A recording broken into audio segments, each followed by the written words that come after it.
It's David Banks. We're just waiting for a few more members to join us, and we'll be starting shortly.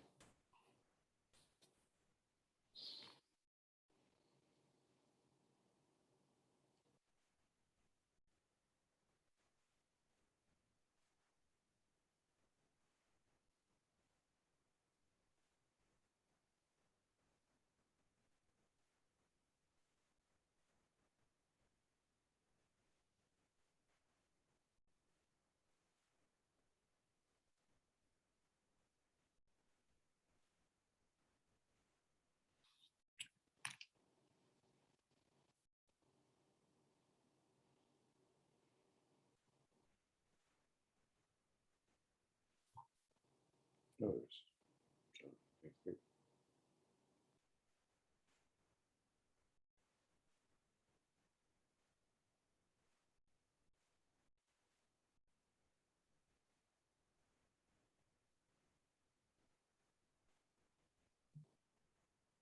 Okay, morning everyone. David Banks, Chair of the Oregon Health Policy Board. Welcome to the November meeting.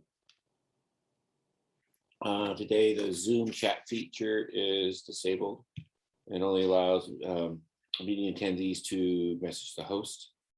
No other participants. If you need to send a note to the organizers, to the staff, please send an email to healthpolicyboard, one word, .info@dhsoha.state.or.us. That's healthpolicyboard, one word, .info@dhsoha.state.or.us. Tara, will you do a roll call? Yes, happy to. I'll go in alphabetical order by last name, starting with Oscar Arana. Here. Morning. David Bangsberg. Here. Ebony Clark. Here. Jessica Gomez. Okay. Kirsten Isaacson. Here. Brenda Johnson. Here. Bill Kramer. And last but not least, John Santa. Here. Great. Welcome, everyone. Good to have you here. For today, we have on our agenda, we'll first hear from Director Pat Allen for his updates, and then we'll be joined by the 1115 waiver policy concept team. After that, we'll talk to OHA's behavioral health leadership team to hear more about the efforts with their work with the Metrics and Incentives Committee and the Behavioral Health Workforce Initiative and their current recruitment efforts. Then we'll take some time for public comments. We have some public comments signed up for today, and then we'll hear about Cost Growth Target Program and their implementation updates and recruitment outcomes. First order of business is to vote on the October minutes. I have a motion to approve the minutes. This is Brenda, so moved. Do I have a second? This is Oscar, second. Any discussion? All in favor of approving minutes, say aye. Aye. Aye. Any opposed? Any abstain? Great. Minutes are passed. So we'll turn over to Director Pat Allen. Pat. Thanks, Chair Bangsberg, members of the board. I don't have a ton today, but I do a couple of things to touch bases on. They're both sadly COVID related. And the first is just kind of where we sit in the pandemic, which has been pretty similar to where we've been sitting over the last, I'd say, 3 weeks or so, which is more or less static and kind of a little bit plateaued. The good news, of course, is that all of our significant metrics are down significantly from where they were during the peak of this most recent surge. I would comment on a couple of things. The percentage of hospitalizations and people in ICU beds that are occupied by COVID patients have dropped significantly. As I said, they are still at about the level that they were during last winter's peak, which was not a good place to be if you remember back then. But overall hospital capacity is still extremely tight. And what you find is those beds that were vacated by COVID patients have been filled up by people who have had deferred care, who now tend to be sicker than they would have otherwise been had they been able to get access to that care sooner.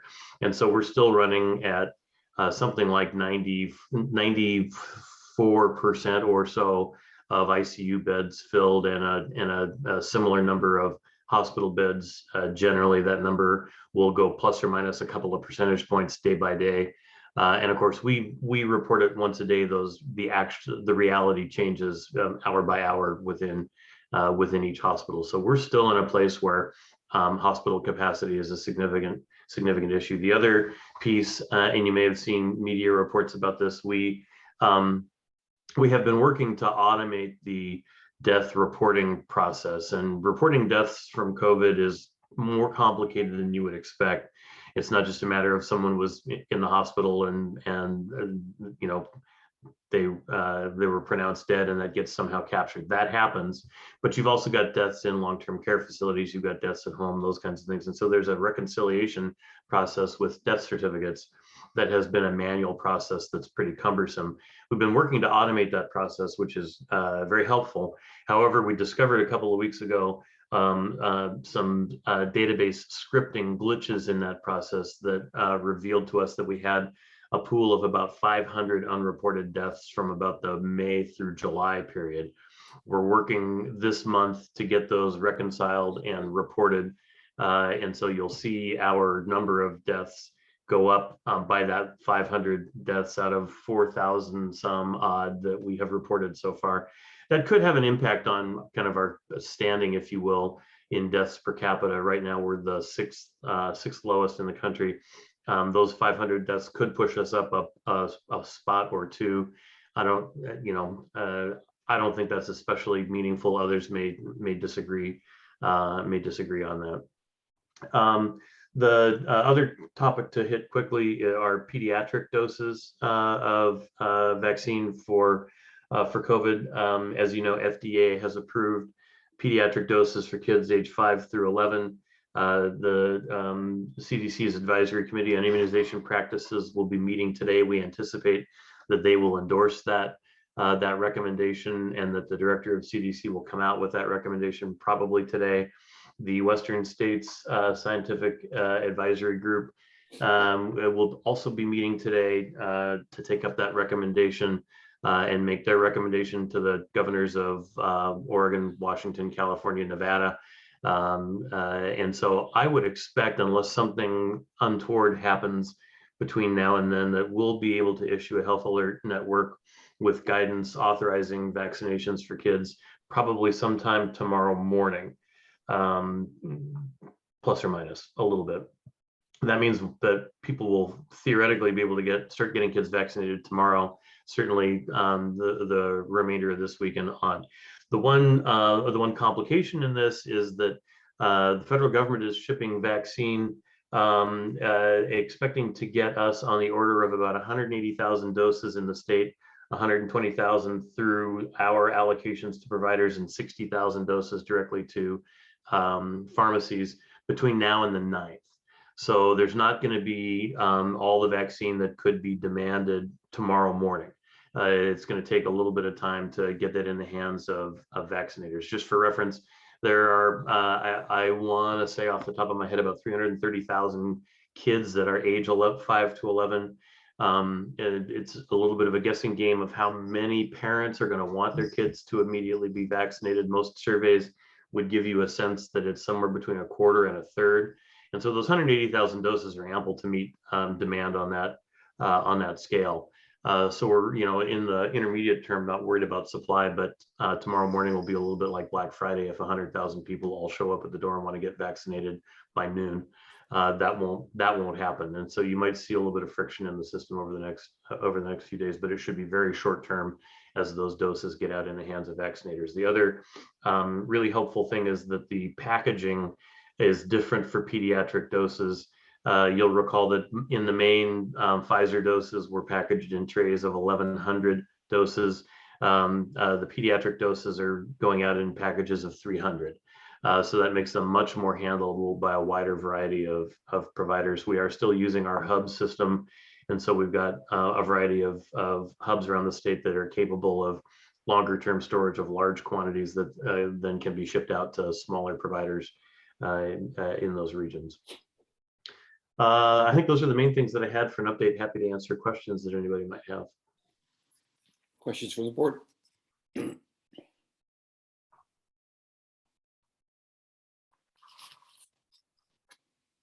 Brenda?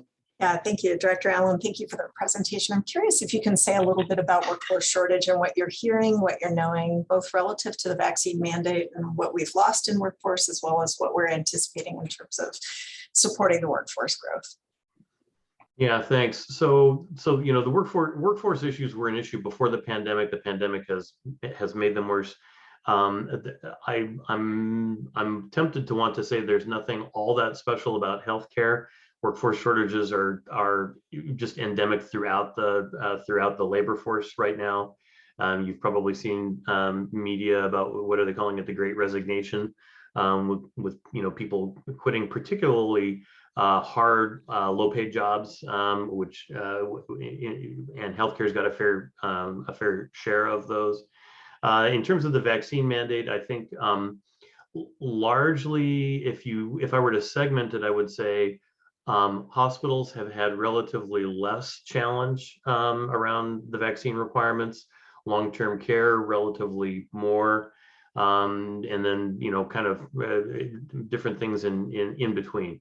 I think we have seen, although there's not a comprehensive reporting of this, anecdotally, it appears there has been a reduction in staffed long-term care beds, and that's leading to a resurgence of what's been an ongoing problem around discharge from hospitals.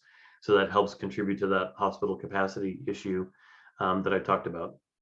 Across the system, we're trying to do a number of things to try to address this issue short-term and long-term. Short-term, both OHA and ODHS have provided funds to providers for worker retention bonuses or other kinds of payments to try to stabilize the workforce and keep people in to the extent that we can. We're also collectively looking at a variety of rates issues. As you know, within healthcare, as we try to maintain costs at a sustainable long-term growth rate, if you've got areas that are underpaid, it becomes a little more difficult to catch up and not run into that growth rate. But again, this is something that goes broader than healthcare, and the president's Build Back Better bill really recognizes that what we have in the care sectors, whether it's childcare, elder care, healthcare, are a lot of market failures where people can't afford to pay what you need to pay for the workers to be able to afford or be willing to do the work. And I think longer term, we're working on trying to come up with some structural ways to address that, and address it in ways other than just give providers money and hope that somehow it finds its way to the workers. We really got to figure out how to fix that market failure at the worker level. Thanks, Pat. Any other questions or comments? All right. Thank you for the update. Thank you. See things moving forward in a positive way. Next, we're talking about the 1115 waiver. Lori Coiner and Jeremy Vandeheer are going to join us to talk about exciting update where we reviewed all the policy papers for the 1115 waiver, and they've now been translated, about to be released publicly in multiple languages. Congrats to Jeremy and Lori for that progress. We look forward to hearing from you. Great, thanks, Chair Bingsberg. And I believe Lori's on the call. It looks like we've got the wrong presentation. Apparently, we've got behavioral health. If we could switch that to the waiver one. Yeah, good morning, everyone. I'm on.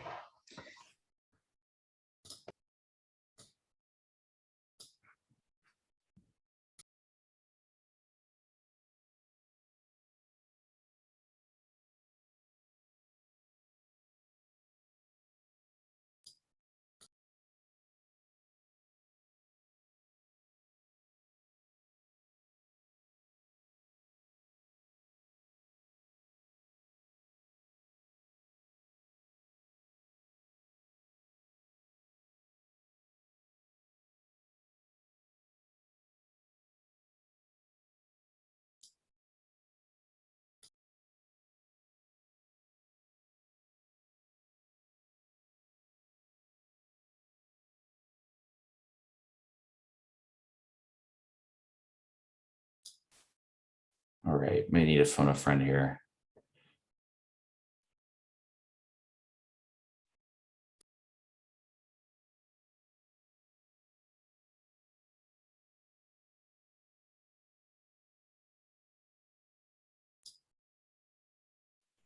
Looks like we're still on behavioral health.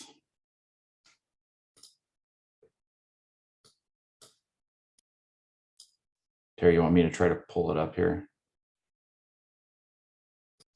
I think Annette's pulling it up, but I'll go ahead. Annette, if you're having issues, I can go ahead and share my screen.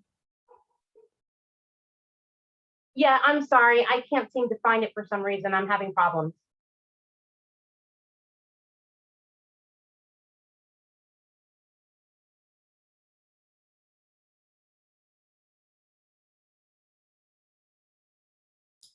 Perfect. Great. Thank you. All right, we go to the next slide. So just quickly, we'll cover overall timeline. We'll go through what folks will be expecting to see in the latest draft of the policy concept papers, and we'll talk about this is a little bit of a misnomer here, mistitle. We don't actually have a public comment period specifically here. We do have obviously regular public comment, but we'll talk about the public comment process and timeline and other places for folks to weigh in. Why don't we go to the next slide? Just a refresher that overall what the waiver is. We've talked about this a couple of times, but just a reminder, the waiver is really a vehicle for states to be able to sort of color outside the lines of regular what federal regs normally allow for a Medicaid program. It doesn't include, well, our waiver is very comprehensive and described a lot about our overall coordinated care model and the Oregon Health Plan. The waiver itself is not the vehicle for deciding all of the rules of how Medicaid works in Oregon. That's largely captured in a separate document called a state plan. And the waiver is sort of a complement to that and provides some flexibility in some places where we otherwise couldn't do things. We've had a waiver since 1994 and re-up that every 3 to 5 years, the last time being in 2017, and our current waiver expires next June. Next slide. Overall, where we've been over this last year, we really expected to be working on this 2 years ago, and then I think Lori and I had kicked off the work, and then immediately COVID hit, and so slowed things down. But late 2020 picked things back up, worked on establishing the vision with the governor and the board and legislators and others. And identified early on that this was really a key lever for overall strategic goals and agency to advance health equity and eliminate health inequities. We've gone through several public comment and input processes. We've had in June put out our first version of draft concepts. I have been getting input throughout the summer and continuing to refine those. I've also been meeting more or less on a monthly basis with tribes, and we'll be doing a formal tribal consultation. Next slide. So our overall timeline, and this has shifted a couple of times, but after working out a new timeline with CMS, this is hopefully our final of adjusted timelines.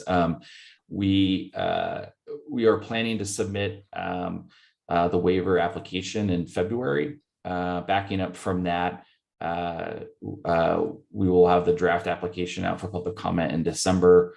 Throughout the month of December, we'll do tribal consultation as well, and then we'll make revisions in January and submit in February. CMS has committed to helping us work through this and get approval before the end of the year next year, and so expect that we may end up with a short-term extension throughout the summer next year to be able to work through some final details. But expect that we will submit in February, and then work will really start in earnest with CMS working through the various details. Next slide.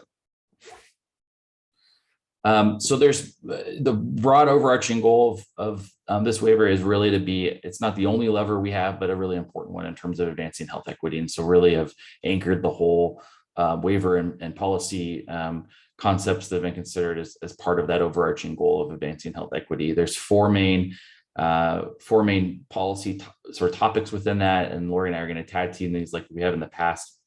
The first is how Medicaid and the waiver can help expand coverage and help us achieve our universal coverage goals as a state.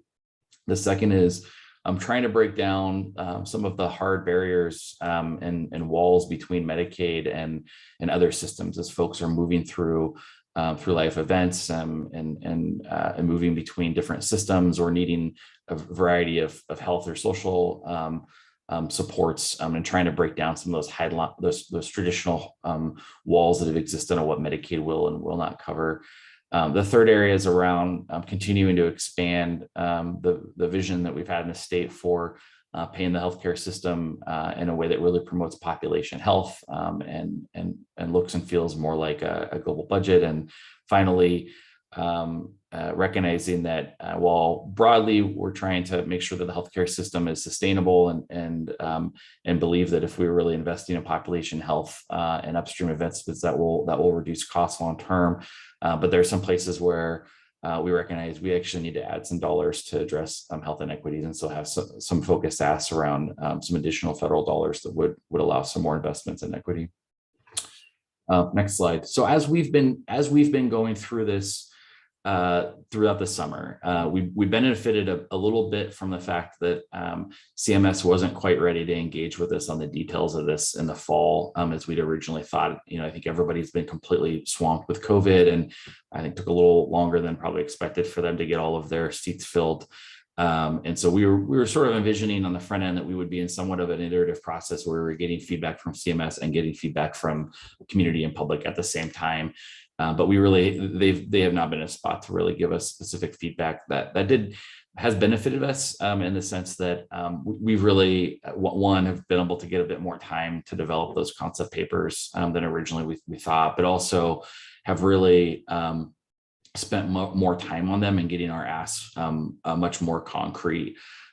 We've gone through a pretty heavy vetting process internally of really looking at of all of the input and all of the things that people would like to do to build to advance these goals, which of them literally require a waiver or not, and have really worked with a number of consultants and partners who have really urged us to be very specific around, does it actually require a waiver of federal regulation? If not, then it really belongs in a separate document or can provide some context. So we've gone through a pretty heavy vetting process of taking some, a long list of ideas and really working through those and figuring out which of them requires a waiver, meaning it's not allowed by a federal regulation versus something that really could be done through the normal course of running the Medicaid program. And we do monthly updates to our state plan with the federal government for things that are allowed within federal regulations. So what's going to come out this fall is not just the list of concept papers, but also things that didn't make it in the concept papers because they don't actually require a federal waiver. But it's not that they were a bad idea or things that we don't want to pursue. They're just not appropriate for the waiver application, and we'll be working through those in other places. That also means that our concept papers are much longer than they were in June. I think the total package is something like 57 pages, but the asks are much more concrete and specific and consolidated, and that's what we'll cover today. Next slide. So on the maximizing coverage, broadly our vision generally is to ensure that nearly all people in Oregon have health insurance coverage, and that we really eliminate the underlying inequities and disparities in coverage. Next slide.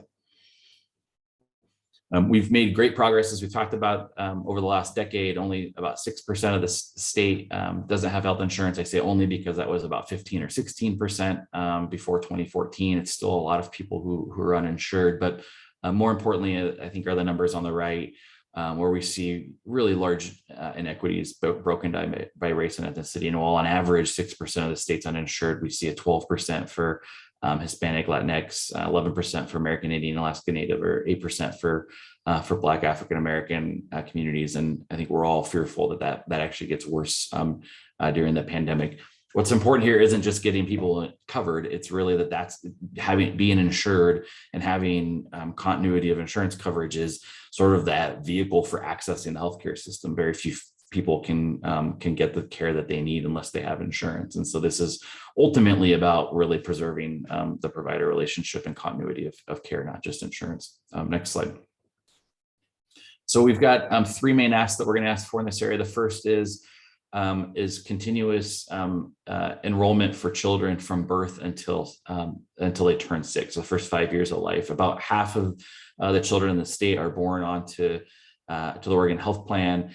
The relatively small amount of folks whose income is going to vary significantly to where they're sort of permanently going to be off the Oregon Health Plan, but we know those first years are so critical to getting kids the healthcare that they need, to getting them kindergarten ready, and so feel like the benefit of covering kids and having that continuity outweighs the cost of some folks staying on for longer. This is also an ask that we know some other states are interested in as well. And throughout this, we've tried to align with things that we know other states are working on. So I've heard that Washington's working on a similar ask. Next slide, or next bullet. For children above 5 and for all other adults, we're going to ask for 2-year continuous enrollment. And this really gets at the issue we've seen through the pandemic of, we've always known there's a population that's churning back and forth between Medicaid and private insurance coverage and marketplace subsidies. But we've seen this 2-year mark is really important as we've gone in the pandemic and we've stopped eligibility redeterminations. And so feel that if we could really do two-year eligibility, we would be moving into a world where folks who are eligible are staying in instead of getting kicked out and having to re-enroll at some point when they have a poor health event. Next slide. And then finally, big key goal, this is to get more folks who are actually eligible into the Oregon Health Plan consistently. We know that the top reason that folks are uninsured in the state is because they say they lost the Oregon Health Plan coverage. And we also know that a lot of folks are, as I mentioned already, are leaving and then immediately coming back. They weren't not eligible. They just get lost in the paperwork shuffle until suddenly they show up in a provider's office. One way we think that we can improve that is through doing basically a single income verification for both SNAP and Medicaid. They're both means tested programs that check income in pretty similar ways. And so rather than doing 2 income verifications, be able to do 1 and allow folks to enroll in both programs. Next slide. Overall, what we think this will mean for Medicaid members is it'll be easier to enroll. It'll improve outreach. It'll improve sort of streamlining into public benefits that folks are eligible for. Ultimately, we hope that it actually means that folks have more continuity of care and coverage. And again, especially for folks who are eligible but lose their coverage because of the paperwork hassle, frankly, of having to constantly re-enroll and try to figure out, did they fill out the right paperwork? The folks who are eligible stay in longer and really keep that continuity of both, not just their coverage, but continuity of their provider relationship. Next slide. All right, I'm going to kick it over to Lori. Hello, I'm going to talk about the next policy concept area. The name has changed since we released the concept papers in summer, and this new title reflects the work in a more concise way. So it's improving health outcomes by streamlining life and coverage transitions. We'll talk a little bit more about that in the next slides. Next slide, please.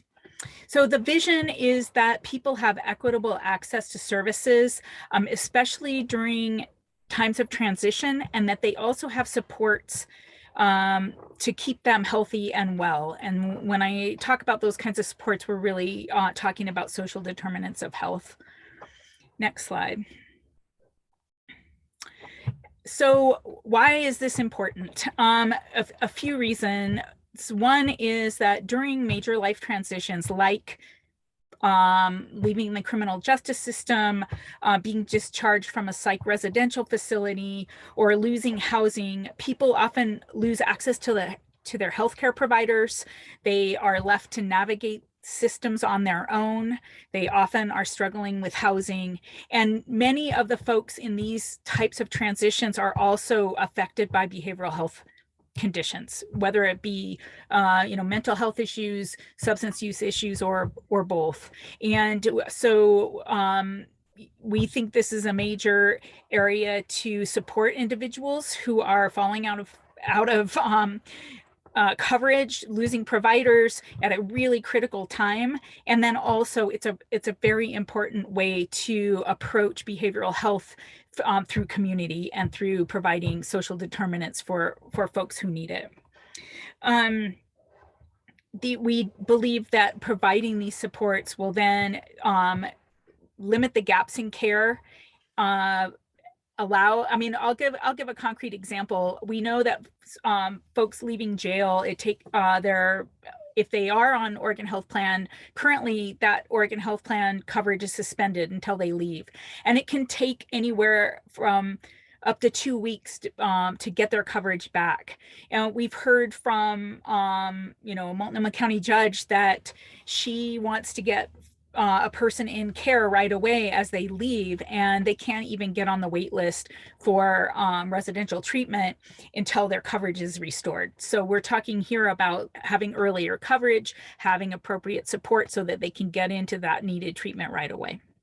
Next slide.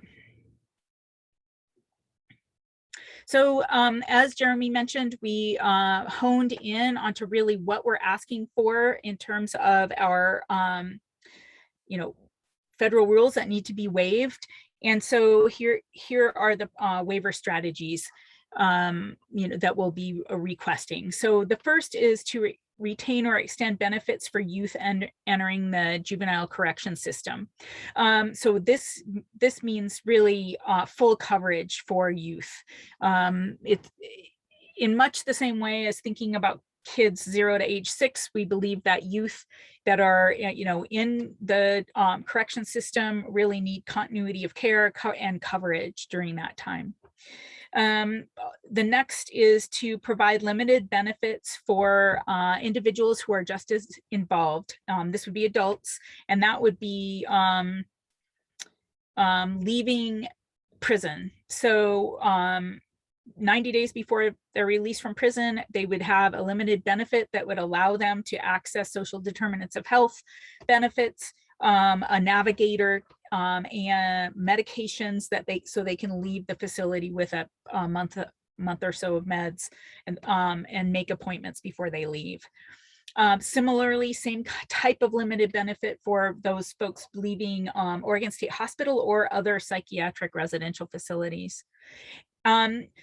Jail coverage is a little trickier.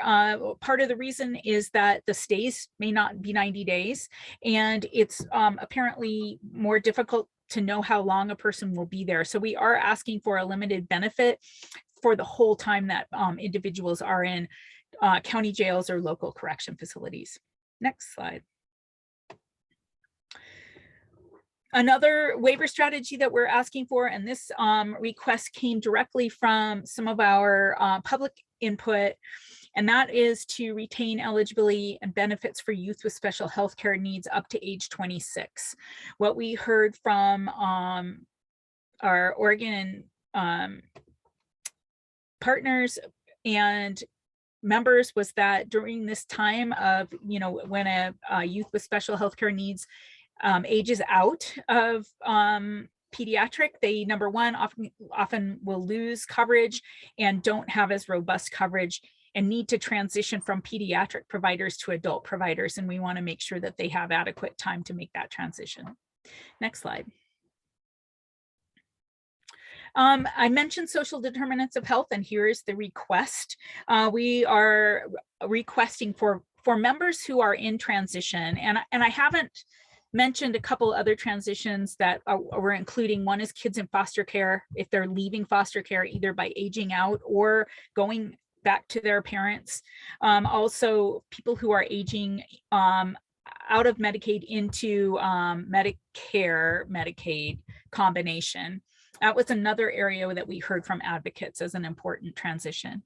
So for all of these folks who are experiencing significant life transitions, that would qualify them for social determinants of health during this time of change. So it's not time forever, but certainly for a significant time period around the transition. One is housing. We will be asking for a full year of rent for these folks in transition so that they have enough time to get their feet on the ground, also housing supports and services, access to transportation for health related services, like going to see, someone about housing, some types of food assistance, employment supports. And then finally, we do have a request for folks that are experiencing an extreme climate event, that they have access to certain services directly without having to have the agency apply for a disaster relief SPA and then provide those services subsequently. We learned, for example, in the wildfires, there's really not time to make a disaster request when people need to be evacuated immediately, for example. Next slide. And then finally, expanding infrastructure for traditional health workers, also community health workers and peer support specialists to provide services more directly to Oregon Health Plan members. This is another area where, we have heard loud and clear that workforce is an issue, and we want to make it easier for traditional health workers, community health workers, peer support specialists to provide services to members, particularly during these transitions. Next slide.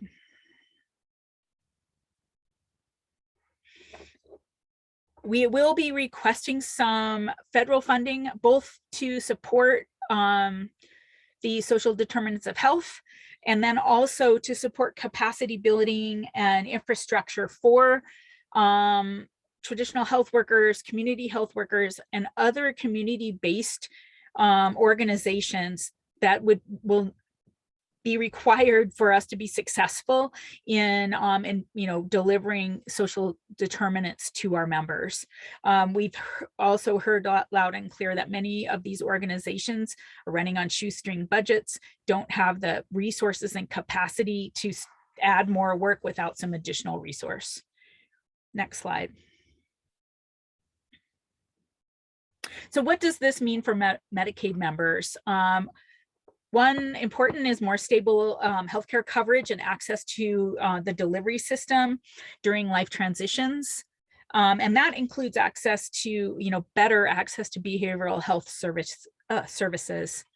A package of social determinant of health services that would be tailored to specific transition situations, and improved connections to getting these social determinants of health services. Fewer gaps in care, and improved support for people transitioning out of state institutions, so that they don't lose coverage, and as they leave whatever setting that they're in, they may have access to health services and behavioral health services right away. Next slide. I'm going to turn this one over to Jeremy. Thanks. Great, thanks. Next slide. So the next areas are really around the payment model for how we pay, how the state pays CCOs. We've spent a lot of time talking about this. So sorry, this is a bit repetitive, but we've spent a lot of time. We've been had a big commitment in Oregon over the last 10 years to really try to do two things with how we pay CCOs. One is to really pull together all the different funding streams into one payment to the health system. So the health system really is accountable for providing all of the needs of a member. And the second is really to try to change that model to be more both predictable, but also flexible, and really encourage upstream investments, especially into primary care and into community health. We've been pretty successful on the braiding together funding pieces, but still feel like we've got work to do in terms of truly paying the health system in a way that it really feels accountable for population health, and is really making those upstream investments that it know it'll get a return on investment later. Next slide. The reason for this, I don't think is lost on the board. The majority of what impacts health is actually outside of the healthcare system, and healthcare is one of these oddities where paying more isn't necessarily always better. That actually, if you can pay in the right and better places, you can actually keep people healthy, and you reduce downstream costs. The vehicle for doing this largely has been through something called health-related services, which is a category of spending that CMS allows managed care entities to make that are outside of the standard benefit package. And as you can see, we've seen a relatively low uptake of spending on health-related services over the years. Next slide. We've talked a lot about this strategy overall as a global budget, and even getting to sort of like what would be a future state of a true global budget. You'll hear us sort of moving away from this terminology. Well, I think generally the phrase global budget is, I think, pretty positive in Oregon, that it really reflects, I think, what we just outlined, which is, a focus on a more predictable fixed rate of spending that encourages upstream investments. That's not necessarily what those words mean to others outside of the state, and especially in DC. Gets conflated with things like block grants or per capita caps, which is not what we're talking about here. But it's been hard to use the term global budget and not immediately think it's those things. And so we're going to be talking more around the changes to how we pay CCOs more generally, and not using the term global budget so much. But ultimately, what we're trying to get here is to the same thing, which is really changing the financial incentives to be more population health focused. The way that we propose doing that is creating a new capitation rate methodology, or global budget rate methodology, where we look back over a longer period of time, while also considering local trends, and create a base that we are confident is a base budget or base rate for CCOs that is enough to cover all of the covered services on the prioritized list, and then trend it forward at a sort of default or assumed rate of the 3.4% per person cost per target. And rather than going in and automatically making adjustments every year, really move to a model where we're closely monitoring, and we'll jump in and make investments or make adjustments if there's a problem, if it doesn't seem reasonable for CCOs to be able to stay within that. But that's not an automatic adjustment. Next slide. What we really think this will do is create a simpler, more predictable budget for CCOs over a longer period of time. We would trend this forward for the next 5 years, and again, we would go in and make adjustments if the amount being paid to CCOs isn't enough. But what we really want to move to is that it feels like a budget that they really need to manage to, and our hope is that really shifts more investments upstream into population health and prevention. Next slide. And then additionally, we've heard a lot of feedback around concerns around high cost drugs, and we're putting in an ask that mirrors what Massachusetts asked for a couple of years ago, which was to be able to offer a closed formulary in certain drug classes, if that means we're able to get a better deal on certain prescription drugs. Next slide. This is just a graphic to kind of illustrate our hope here, which is if we were really able to move to a more flexible, longer period global budget that's really focused on value, that would shift spending really to upstream into prevention, into population health. That would generate savings at the local level, and that savings would be reinvested into more population health, and specifically reinvested back into the community around health equity goals, and that ultimately would help rectify some of the root causes of health inequities. Next slide. Next slide. The other component of this is changes to the quality pool. So 4% of CCO's global budgets are right now paid based off of meeting certain quality improvement targets. Next slide. We know that this has been really successful. It's been one of we think the sort of key ingredients to success of CCOs. We've seen the strong correlation between where we're paying for quality improvement and where CCOs and providers are actually putting their effort. We measure quality in a lot of different places, but where we see the needle moving is really these incentive metrics, where dollars are tied to metrics. And we've done that for 10 years and it's continued to evolve. We think it's time to really sort of reset and take this program to the next level and to have it really be focused primarily on our health equity goals. Next slide. As we're thinking about how we would do this, it's important that we not lose sight of sort of traditional quality metrics. We really see these a lot of these as being sort of downstream metrics. They're things that we're measuring within the healthcare system, which means they weren't prevention based. They're things that after somebody's already had a health issue develop. Nonetheless, they're really important to measure. And what we'd like to be able to do is standardize some of those quality measures across what CMS already requires, but to really begin to focus the quality pool and the measures that are within that quality pool on upstream investments specifically targeting root causes of health inequities that ultimately drive some of those downstream metrics. Next slide.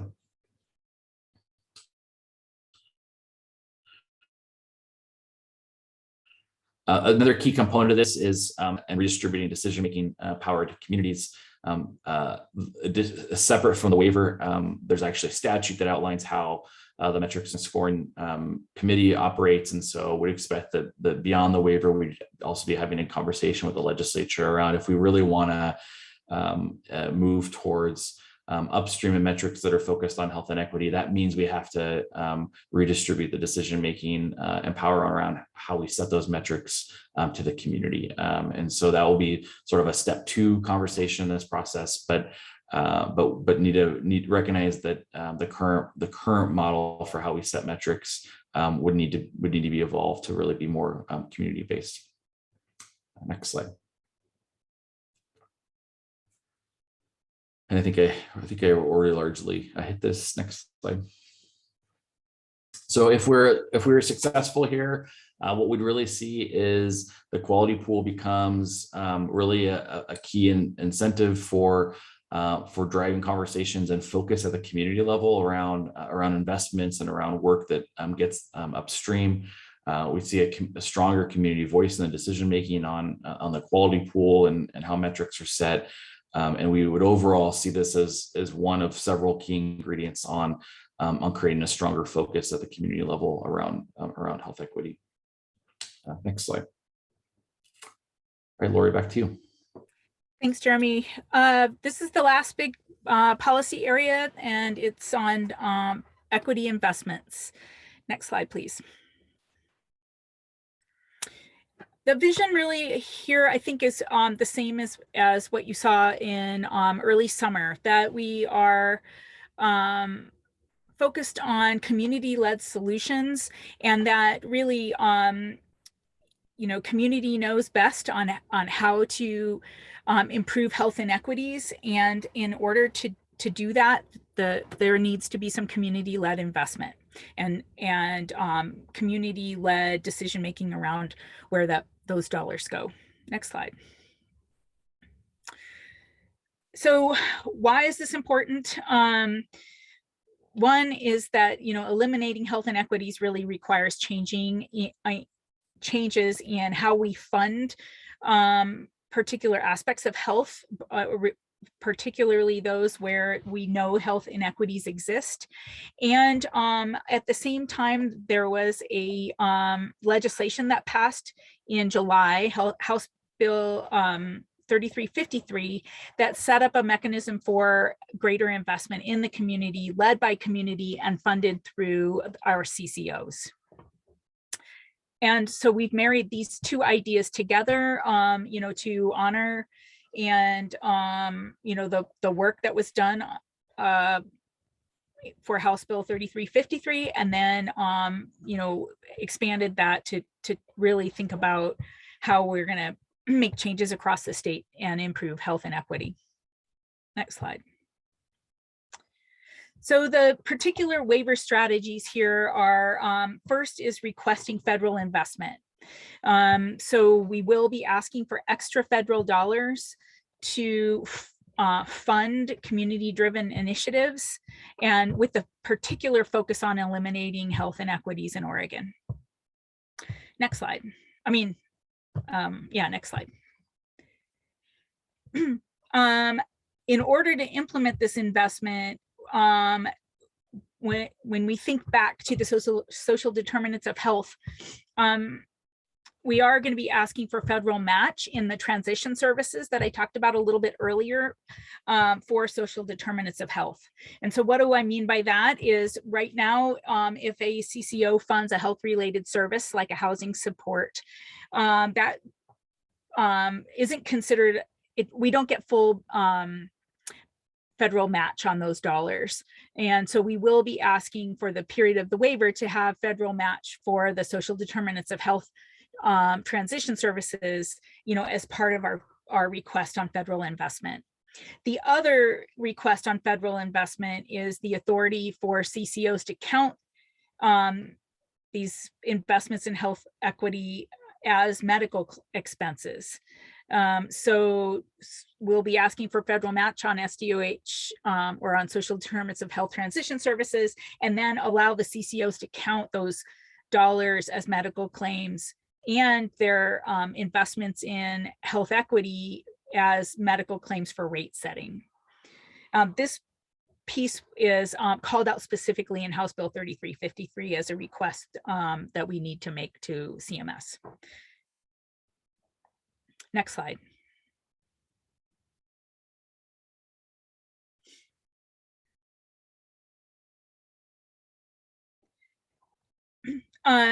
This graphic just shows how we, where various funds come from.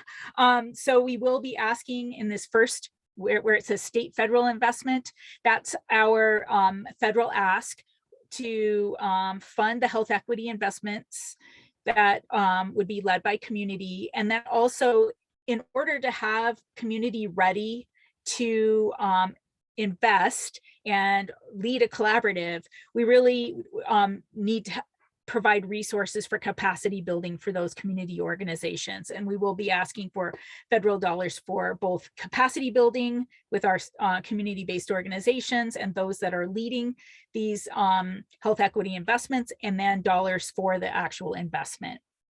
Additionally, through House Bill 3353, down in the bottom where it says 1% of CCO global budgets, 3353 calls out that CCOs would be directed to pay out 1% of their global budget to improve health equity. And now this would be the reason that there is the request that that 1% would be counted as medical expense for rate setting. These dollars would then go to regional community investment collaboratives that are led. The lead entity must be community-based. There also would need to be a financial organization, which could be the same or a separate entity. And then these community investment collaboratives would also contain parts of the delivery system, the community advisory councils from the CCOs, and they would, those collaboratives will come together and determine where to invest in to improve health equities in their region. Next slide.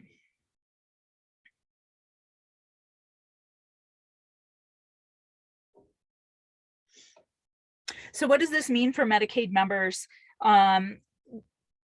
First, that we will see in significant investments in improving health inequities in communities around Oregon. It elevates the community voice in decision making and how resources are spent to improve health inequities, and thereby improving health for those most harmed by historic and contemporary injustices. Next slide.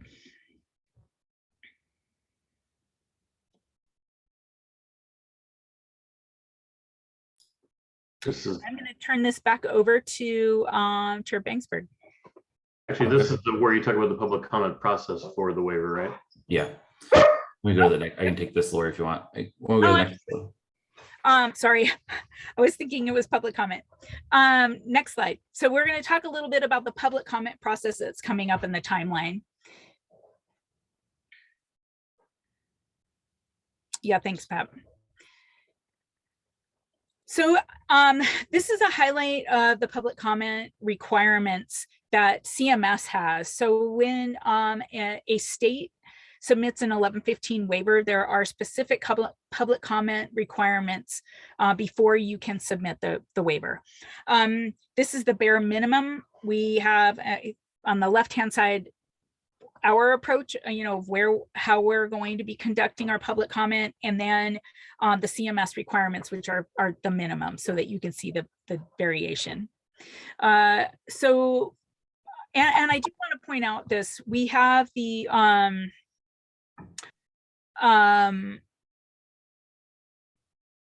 concept papers being out to the public in November. We will have a draft application also that will be posted at the 1st of December.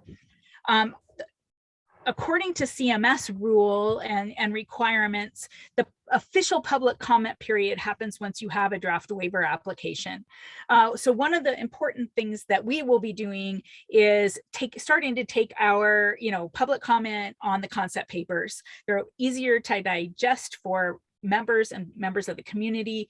The waiver is big and complicated, and though the concepts within the concept papers will be part of the waiver. So just want to make that clear. We'll be delivering this type of summary both here at the Medicaid Advisory Council and our community partners both in English and Spanish, and we will be conducting another waiver days. This will be our 3rd session. That's an open forum for members of the public and members of the delivery system, community-based organizations, anyone who wants to attend. The CMS requirement are 2 public forums, and one has to be with your Medicaid Advisory Council. The other piece, and Jeremy alluded to this at the beginning, is that in our public comment process, we certainly found a number of areas where there are parts of our Medicaid program where people have ideas about that we need to change, but they don't require waiver authority. And so we will be identifying those issues that don't fit into the waiver and how and when they will be addressed. We will be offering sessions after business hours. That's not a requirement. We do offer translation and closed captioning on our waiver days. So members can click and get Spanish interpretation, can get closed captioning as well. And we will be collecting race, ethnicity, language, and disability data during registration so that we can understand, who's engaging in our public comments. Next slide. Here's a list of our public comment meetings. As you'll see, they occur in December. But I do want to reiterate that we're accepting public comment, once the concept papers are posted. This is just the official public comment that we need to report to CMS before we submit our application. Next slide.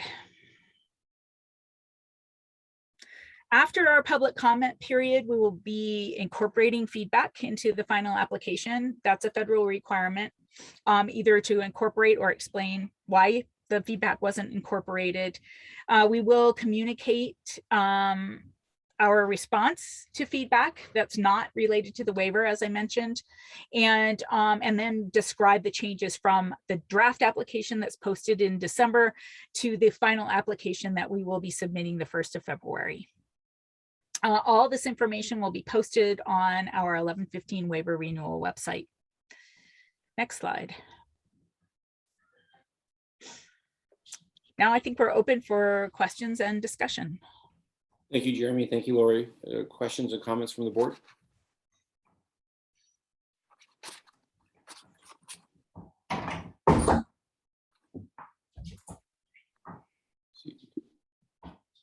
John, go ahead. Yeah, thanks, David. Clarify for me kind of a couple of organizational responsibility issues. As I listen this time, when you all describe the transition topic, so it sounds to me like you're creating a social determinants benefit package. Who's going to provide that? Who's going to be at risk for that?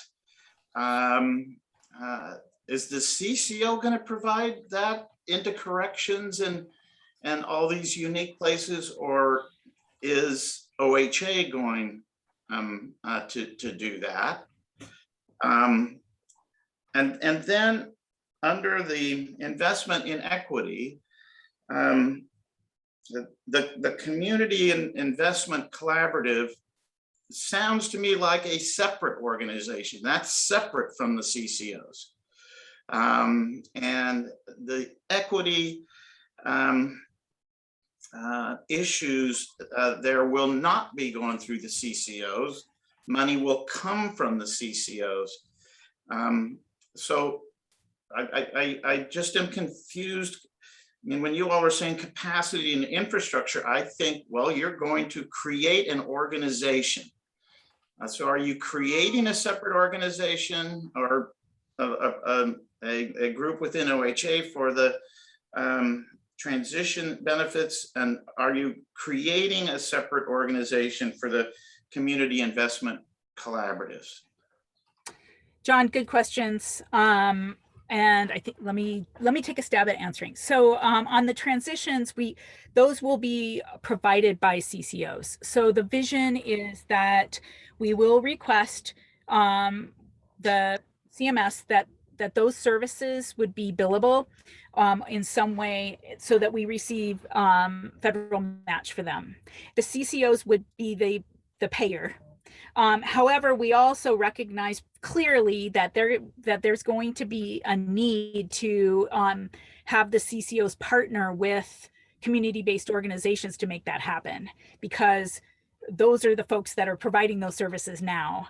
And that's why there's a request also for some capacity building funding to develop that linkage between the CCOs and the community-based organizations to provide the services. So that's part one. Part two, on the equity investments, I don't know that I would call them actual creating new organizations. The vision is that there would be collaboratives. And those collaboratives would have a lead organization that must be community-based. In the first round of concept papers, we did get a lot of consternation around equity, health equity zones.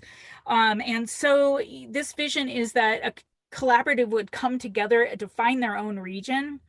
It has to be community-led, but the delivery system will need to be involved, including the CCO and the Community Advisory Council, in order to make it meaningful. And that's why it would be considered a collaborative. And then they would jointly make decisions about what those investments to improve health and equity would be, and it would be community-led. We also have a requirement that there be a financial entity. It could be the same one that's the lead, but doesn't have to be.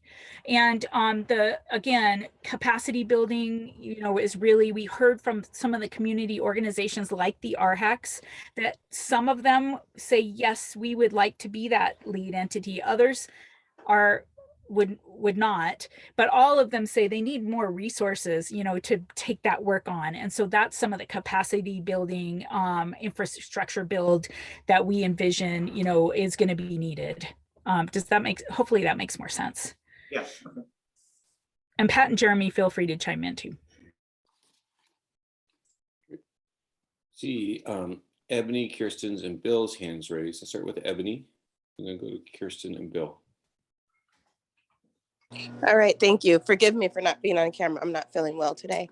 The one question I had around the expansion or extension of benefits while folks are prior to reentry from either prison or local jails. I think about kind of just even the long wait list to even get assessed. And sometimes in order to even receive I think about behavioral health services, you have to have an assessment. And so one question I have, and this might be getting too far into the weeds at this point, is that will it allow providers to actually be able to come in and at least do an initial assessment before folks re-enter, to also help with kind of moving folks along to assure that then they can start, whatever the services are when they exit, so I guess what I'm saying is I think about the long wait list just to even be assessed to get enrolled in services. And my hope is that this would allow providers to also be able to maybe come in and do a level of screening and assessment. Ebony, thanks for that. We haven't gotten down to that level of detail, so that kind of public comment and input is really important. We hope also during the next months to engage people on the ground who are doing the work to hear what are the specific benefits that are important for a member to have while they're justice involved, for example. So that's really helpful information, and that's the goal. Would be something just like that. Get an assessment while you're in the justice involved so that you can enter residential treatment, right when you leave or shortly after, so they don't, that member doesn't fall through the cracks and end up either in an emergency room or back with the criminal justice system. Kirsten? Hi, thanks so much. I have 2 comments and 1 question. I'll try to move through them quickly. One, just I'm excited by a lot of things in these paper, including the move to upstream metrics, recognizing the power of those. So excited about that. Second, kind of reflecting on Director Allen's earlier comments about the role of wages with recruiting workers, and thinking about both the base rates that are proposed here and the expanding infrastructure around traditional healthcare workers. And some of those are already quality jobs, some are not. So I guess in the implementation of this, probably wouldn't be the waiver, but more the implementation, that there is attention paid to kind of how we're encouraging those being quality jobs and not feeding into any sort of cycle of income impacting poor health. And my question is around social determinants of health spending counting as medical claims, which is very exciting. But I'm curious if there will be as detailed reporting or tracking of that spending in the same way that we do with medical claims. And not that I care specifically about that happening, but I guess I am looking for how are we tracking the kind of return on investment for that spending, so we can really build the case of it being the right decision. Like, I wholeheartedly agree that it is, but to the doubters out there, and hopefully CMS is not in that space. But how do we use this opportunity, hopefully, to really document and make the case? I'm happy to address that as well, Christine. It up. I don't believe right away that we'll be having a medical claim system for social determinants of health services. North Carolina is already doing some work similar, and they're using an invoicing process. So community-based organizations can invoice their, the health plan in North Carolina for the service. And I believe we will likely be starting with something like that. But your point of we will have to show, how much expenditure there is and what kind of benefit we get. All waivers require an evaluation, and that will be an important part, particularly if the federal government's willing to invest those dollars. They'll want to see what the outcomes are. So it's going to have to be part of our plan. So it's a really good point. Thanks. Thank you. Bill? Thanks. I just wanted to give a supportive statement. I think the work that Lori and Jeremy and the whole team have done is really outstanding.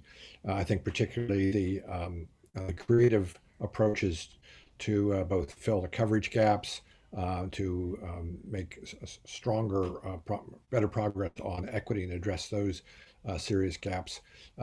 Very creative. It's groundbreaking, and I really strongly support the direction we're heading. I know that this is maybe a heavy lift in trying to get CMS on board with this, but I think the state's going about it in the right way, and if we're successful, can really reinforce Oregon as a leader in health policy. So strong support and applause to Lori, Jeremy, and the whole team.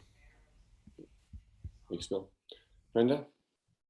Thank you. That's a great segue for my question. It's specifically around that communication and how you're envisioning updating the public during the segment of time when we're negotiating with CMS. How does that normally work? When and how do you, especially for the things that are going to be heavy lifts in terms of getting them through?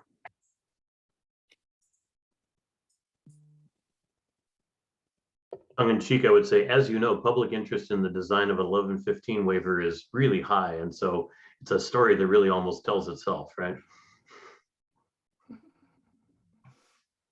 Jeremy, you want to talk about communications? Yeah. So I would say to Pat's point, there's more public interest in 1115 waivers in Oregon than I think any other state. It's kind of surprising how much folks pay attention to it. I think traditionally, as Lori outlined, it's not, CMS requirements are pretty minimal for public input, and we've gone well above and beyond that.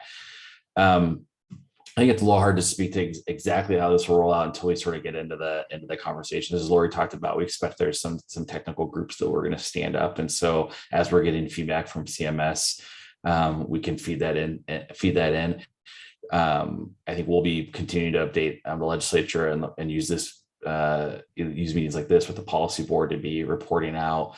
The way this traditionally goes is there might be some things that we get a this is just a non-starter, but usually the way it goes is they ask a whole bunch of questions that then we're trying to infer what exactly do they mean? Do they like this idea or do they not? And so we end up at just really in a Q&A for a long period of time until we really start to figure out, are they saying they don't like this or they can't do it? And eventually we kind of get to that point. But broadly, I would say we would anticipate that we'll be continuing to update the legislature. There's a legislative work group that we're planning to meet with monthly. We expect to continue to update the policy board. We'll be standing up some groups on more technical issues, and as those Q&As coming in from CMS, that's a place where we can be engaging with folks to say, okay, how exactly would this work, or how would this not work? And I had another one on there that I'm now blanking on. But Lori, anything else that you would add? The only other thing that I would mention is we've been working closely with a kind of a subgroup. It includes some of the regional health equity coalitions on the equity investments, and we will continue to work with them on a regular basis and keep them informed. And the larger, regional health equity coalition group, so that that's another group that's been integrally involved that we plan to keep updated. But that's all I have to add there. The other thing I was going to add is the other kind of piece of this was, at least last go around, was trying to keep other folks who are out talking with the federal government or congressional delegation informed. And so we had sort of an ad hoc group of CCOs and hospitals and others that wanted just to be able to say, hey, I'm meeting with Senator Wyden's team next week about some other topic. Can you give me an update on what's happening with the waiver so I can make sure that they're staying informed? So imagine we'll keep something like that so we can just kind of keep the information channels going. But a lot of this we haven't quite figured out how to stand up yet. We've been all focused on getting concept papers finalized, which by the way should be out like this week. Some might be posted today. Ongoing tribal dialogue would be the other piece that I would add that we've been doing sort of under the rubric of consultation, but a mix of formal consultation and informal discussion. The other thing I will add is we did concept papers are being posted this morning, so out to the public, and looking forward to feedback. Great. Oscar? Yeah, thank you so much. This is a great presentation. It looks like it's headed in the right direction. I just have a comment for folks to be kind of thinking about as we move forward with this work. And it really has to do with capacity building within some of the culturally specific organizations and community-based organizations. You know, as the presentation, I'm kind of hearing that there's this emphasis headed towards collaboratives and bringing collaboratives together to move work forward. I just want to make sure that we're thinking about how we might be able to place tribal governments and culturally specific organizations doing this work as the lead in these collaboratives. Typically, those are the folks that are least resourced to lead this work. And, you know, collaboratives, in some ways, they are great. They're very powerful. And in other ways, you know, it's like an opportunity for folks to come together and have much more transactional relationships instead of real sort of power sharing, power building, and sort of like really real honest collaborations. So just want to make sure that we're thinking intentionally about placing culturally specific organizations and resourcing them well so that they're placed to be able to lead these collaboratives, as well as, you know, these capacity building investments. A lot of the times I see them as like folks want to place more bodies on the ground, right, doing the work versus actually at the leadership level or at the administration level. So really balancing that capacity building with not just additional folks doing the work, but resourcing infrastructure, administration, leadership, so that they're successful. Oscar, thank you for that. And I think the answer is yes. Number one, the lead entity, we really needs to be, you know, a culturally based organization, tribal based organization, and that those resources and capacity building that we were talking about is exactly what you were mentioning, which is leadership capacity. So that because for example, in talking to the regional health equity coalitions, they're echoing exactly your sentiment, which is we would love, you know, we'd like to take on the work, but we don't have the resources, and we will need them to do it. And so it's honoring that. The other piece that wasn't mentioned in the slides is 3353 requires an oversight committee that's has, you know, a very diverse representation, and that oversight committee will be involved in, you know, making sure some of these kind of requirements around making sure that a lead entity comes from community and is representative of the culture of the community and that kind of thing. So we didn't mention it, but there is an independent oversight committee, not within OHA, but well, run by OHA, but, you know, with outside community members. So. Thanks, Lori. John. Yeah, another clarification. So you all would be asking for continuous enrollment for all children who at birth are eligible for OHP, and then continuous enrollment for all children who become eligible prior to the age of 6 until they're 6. So that cohort would increase in size. It would be interesting if you could estimate, you know, how many months of ineligibility do Oregon children have now? In other words, how many gaps is that going to close? You know, how many uninsured months is that going to close? I think that's a very, very great idea to look at the impact of continuous eligibility for children, for young children. Thanks, John. And we are starting to pull some of that, some more of that data information together. Had a call with federal folks last week, and they're asking for similar type of information. I mean, what we know is that and I think this probably does not fully capture kids because by nature of surveys that the kids aren't usually doing them. But we do a survey every 2 years, and we have this conflicting information that we get back from it, which is top reason that folks aren't insured is they lost OHP coverage. And then based on self-reported income data, they're actually eligible and not enrolled. So I think those are the types of things that we're largely trying to correct. But I think it's a good point, and we'll add it to the queue of stuff we're trying to run down. Thank you, Jeremy. Jeremy and Lori, I have a sort of a comment and reflection on this work. I was really surprised to see the 0.7% investment in social determinants of health. When we were talking about CCO 2.0, we were throwing around numbers of 2 to 3%. I thought that was really quite low, and it was good to see that. And I really want to compliment you on your strategies to try to increase that. When you talk about global budget, I thought, that's a great idea, but really requires a long-term perspective, and people change insurance because they change employment often.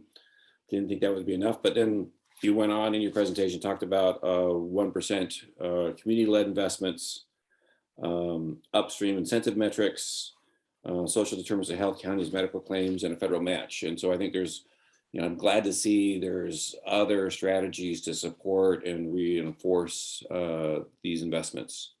And it'll be really interested to see how that 0.7% grows over time. Are you still thinking 2 to 3% is the right level, or what's your thinking on sort of increasing the level of investment upstream?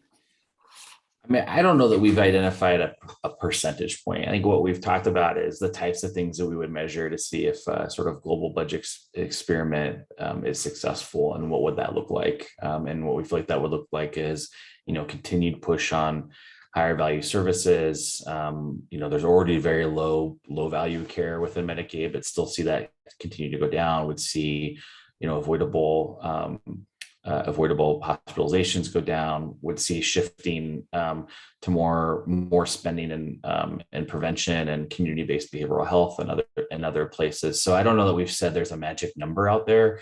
I think at the end of the day, I've sort of looked at what would be the outcome indicators in terms of where dollars are going and what it ultimately means for health outcomes that we would measure. And I think that's the end goal here, right? The end goal isn't the dollars into health-related services is sort of the means to the end. The end is we want improved population health. Well, thank you for adding those components. Great. Great discussion. Any other comments? We're a little ahead of schedule, which is good. We'll take a 10-minute break and come back at 10:05 to start the behavioral health conversation. So look forward to seeing you all at 10:05.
Welcome back, everyone.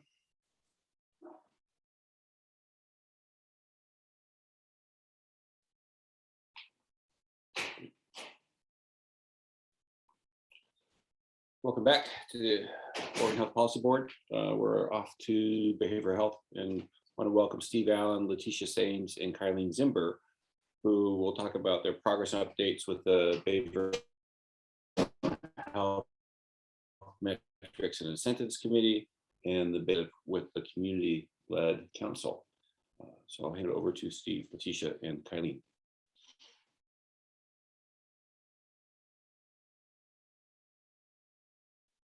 And if I can get off mute, can you hear me?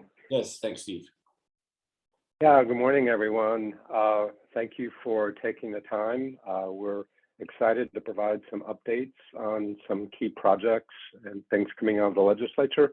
Also want to take a little bit of time to talk about some of the urgent measures. I'm sure everyone on this in this meeting has, understands that, as a result of the long, persistent, and sometimes unpredictable pandemic that we're in the midst of, it's really taken a toll on our healthcare systems at large, including our hospitals and the rest of healthcare, but has also really impacted our behavioral health system at a time when people need behavioral health services more than ever. Emotionally, this pandemic has had large impacts in our systems. Our behavioral health systems have become more fragile, and especially as related to our workforce. And so we've been approached by a wide variety of stakeholders with urgent requests, and we've worked with the governor's office and the legislature, and we're taking aggressive actions to work to stabilize the system. At the very time, we're also working to transform it. So lots of exciting legislation this past session and lots of work, and I think huge opportunity to really shift the system in directions that will serve Oregonians better than we've been able to in the past. But what that's done is created this tension between, some really urgent needs to address in the system. At the same time, we're working on transformation, and these two things don't go so well together. There is an inherent tension, in part because of, frankly, bandwidth and resources. It's hard for us during this period of transition at OHA to really fully attend to both efforts. But also some of the strategies that folks are proposing for short-term fixes really are in contrast to the longer-term transformational work that's intended and proposed, and part of that's related to process. So as we talk, I just would appreciate sort of attending to this, sort of these dual streams and challenges that we're faced with, not just at OHA, but in the state as a whole. So in part, be listening for things that we're moving as quickly as possible with all urgency, given the needs of the crisis.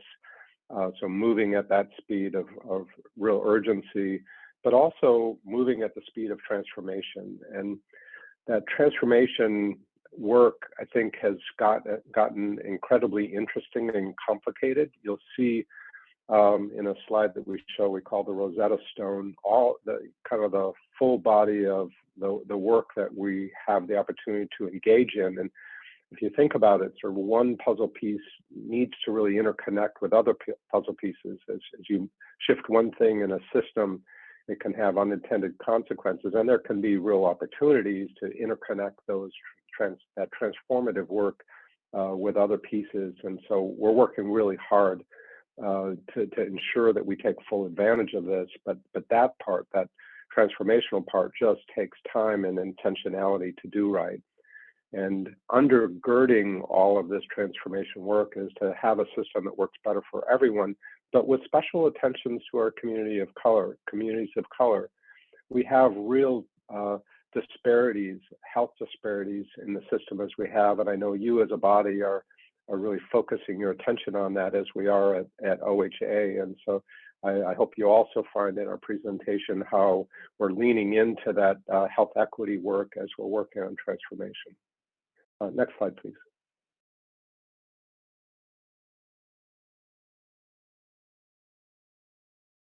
Thank you. So kind of beginning with the investments themselves and then kind of shifting into transformation, and we'll also be looking at these more urgent investments and that we're doing to help stabilize the system. And just note on this particular slide, this doesn't fully encompass all the legislation, but these are the more major chunks of investment that we're focused on. And we could talk about any or all of these today. The focus will be on this because we think that's one of the more exciting pieces to have a metric system that's common across multiple organizations, agencies, and payers. So especially for people with complex conditions, there are often multi-systems involved, and so we have the opportunity through this legislation to couple common metrics across these, and even with the potential of generating incentives for increased performance. So we see that as incredibly interesting. We're also, as I mentioned, in the midst of a workforce crisis, and while we have some short-term measures, so Colleen will talk about this transformational and accountability program. Leticia will talk about the workforce, the longer-term workforce efforts that we have.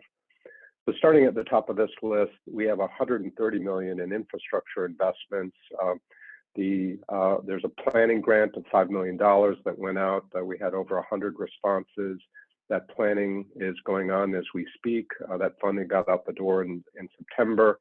The RFP is going out later this year. And this focuses on increasing residential treatment services, housing. Just as a snapshot on residential treatment, we have almost 1,000 beds if we look at the kids, the adult system here in Oregon.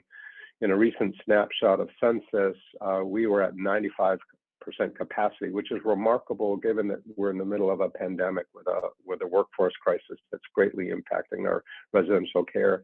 That 5% is about under 50 beds for the whole system, and that would be something that we might anticipate even in good times, because you can't fill every bed every day. It's also notable that for those 50 beds or so that are vacant right now, there's 170 individuals waiting for those beds. So we could fill those vacant beds 3 times over. So we do need additional residential capacity. We also need housing. Housing has been a theme throughout this work in Oregon. Obviously, people can't reach stability and maintain stability in their behavioral health care if they don't have safe and supportive places to live. And so part of this funding can also be used to support this and other measures around housing that's specific for a behavioral health population. So we're really excited about this investment. Half of that funding is federal funds, the ARPA funds that are limited term in terms of about a 4-year arc. The rest are general fund investments, which also gives us some opportunity to sustain any operational costs that are related to these infrastructure developments. There's $121 million for CCBHCs. As you're aware, we were one of 8 states that were part of a demonstration for the Certified Community Behavioral Health clinics. That model was essentially starved because we didn't adequately plan for the longer-term general fund costs.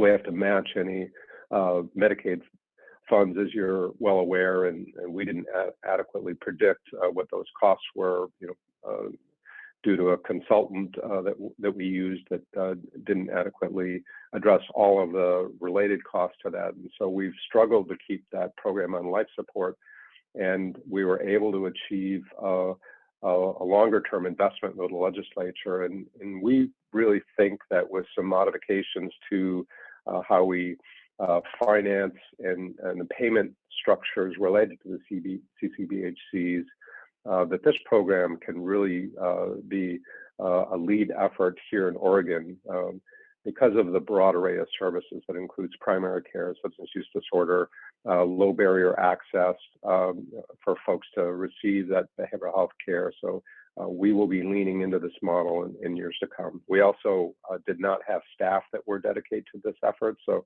we didn't have the ability to really fully shape our own metrics to provide sufficient technical support as these programs were stood up and maintained. So we see this as a promising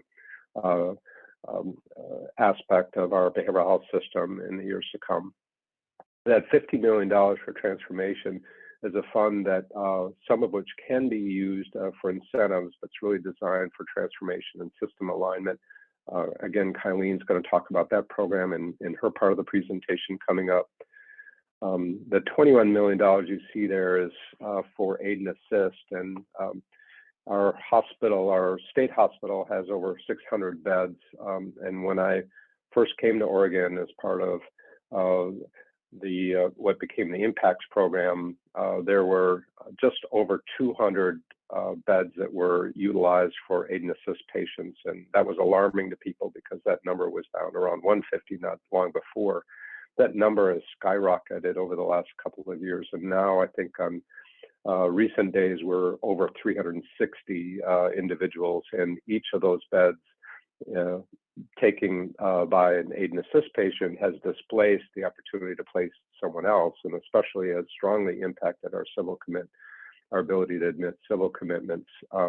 So we're really alarmed by this, and we asked during the prior short session for additional funding for staff and for paying for community services. We got that funding package this session, so we've added what we are calling an intensive services unit, which focuses on people who are court involved, including that aid and assist population I mentioned, along with civil commits and people guilty except for insanity. And so there's commonalities across those three populations. Obviously, there's also differences, but in terms of the array of services to support them, a really structured and thoughtful approach to supporting community-based efforts for this population, we're really excited about this investment in addition to others.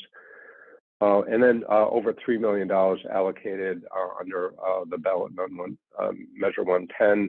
Measure that Oversight and Accountability Council has authority over spending that. They've been really active and have made tremendous progress over the last 9 months in structuring themselves, building out temporary rules, creating an RFP for what are called behavioral health resource networks that will be responsible for providing the community-based services that are envisioned under this program. So a lot's going on here. Next slide. This is essentially the same information that you just saw, but sort of mapped out into a continuum of care with prevention over the far left, moving across intensity, increasing in intensity in areas of service all the way to hospitals.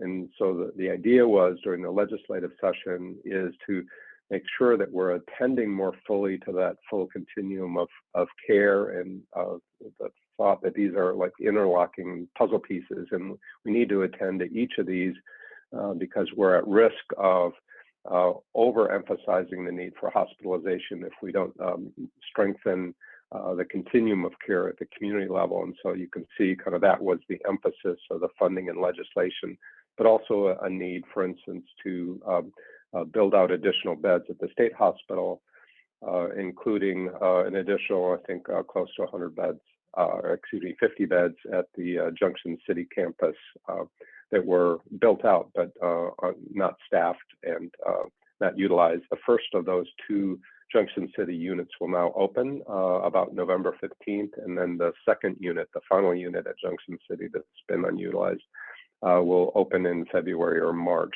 and that should give us some breathing room while these other measures are implemented. Next slide.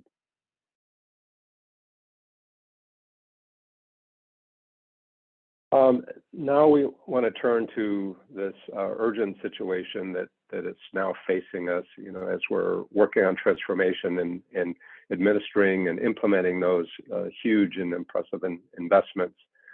We also have this crisis on the ground that we're working to attend to. So one of the things that we asked for and received was the ability to provide our residential care workers with a retention and hiring bonus. And folks have really been through a lot, especially in our residential care.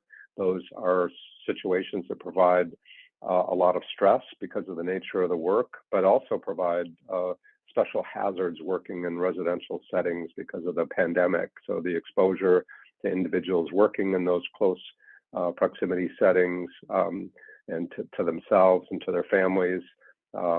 So we wanted to strengthen those systems and to encourage people to stay in their positions. That's an area where providers are especially worried about workforce for the reasons I just described, but also because it's important in a residential system. It's actually required you have minimum levels of staffing. These are 24/7 operations. You need adequate staffing for safety and security and the provision of care.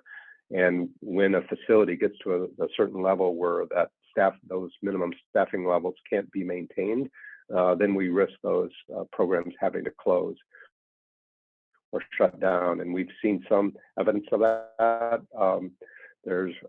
We're fortunate that we haven't had wide-scale closures, but we have had programs that have had their missions and limit their capacity. So that's been a critical part of the system, and that's why we focus there. I think arguably we ought to also be doing similar incentives for people who are working on ACT teams, mobile crisis, where they're required to work under really stressful and close quarters with patients. So we'll continue to work on these efforts, but we got initial approval for this, and that funding is going out the door. The application has gone out to providers. We also looked at other resources that we had already available, and that included some COVID resources. We asked for and were granted an initial $3 million through FEMA to hire and bring in from out of state sets of workers, mental health technicians, nursing at a couple of different levels, and they've been assisting to staff, especially our child PRTS level of care in our state hospital for children had a staffing crisis, and we've been able to support those programs through this effort. We've received additional ARPA enhanced federal block grant monies that we've put to work. I think an additional, I believe it's $7 million that will help support child care for workers in residential settings, additional supervision where that's required for individuals, and on a variety of different levels, relief shifts and improving working conditions. So where a program might have an opportunity to enhance their facility, we are also able to use those block grant monies for those things. And then vacancy payments. This was part of the original emergency SPA with CMS that they've permitted states to implement at both a 10% rate increase and then vacancy payments when those vacancies in programs are related to managing the environment for COVID. We have asked, so that 10% rate increase we did enact for that period of July through June 2021. We've asked for an update that would continue through the remainder of the emergency SPA that takes us through the end of the calendar year. That emergency SPA may be extended by CMS, and if it is, we'll ask for additional general fund dollars to support that 10% radius increase going forward. That's really justified by the fact that providers have additional costs that are related to this increase. And frankly, some providers have taken a leap of faith to stabilize their staffing by offering sign-on bonuses, offering increased payments where some of the workers were paid as low as $15 an hour are now being paid up to $15, $16, $17, $20 an hour. And they're doing that without understanding how that will pencil out. So we're working hard to support those increased costs of care for providers through these temporary rate increases. Also of note, there's a couple of different areas where rates are being, rate reconsiderations and restructuring are being required as part of the transformational work. That just takes time, and we want to give sufficient time to really work out how we pay for things and how much we pay for things, so that when we spend more on rates, that we're doing that effectively to improve care. Next slide.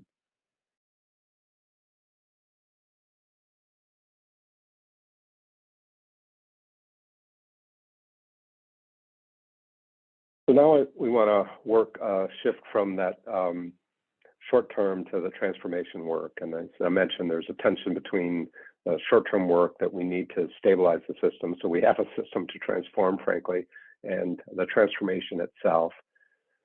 So keeping in mind that the transformation process is intended to improve access to care for people. So right now, there's lots of areas where people simply don't have access to adequate care. But that care, when they receive it, is responsive to who they are and what they need. And that at the end, those access to that care results in meaningful improvements in their lives. And to get there, what we've recognized is that we need to shift our focus more fully to understanding the needs, the wants, the wisdom of people from community. And so we're working to redistribute power and resources, and you'll see this in the way that we're engaging community, that we're really being directed and guided by people who need and want these services, but with a special focus, again, on our communities of color, because we've neglected those communities in the past, and we see the result of that in the health disparities that we currently have.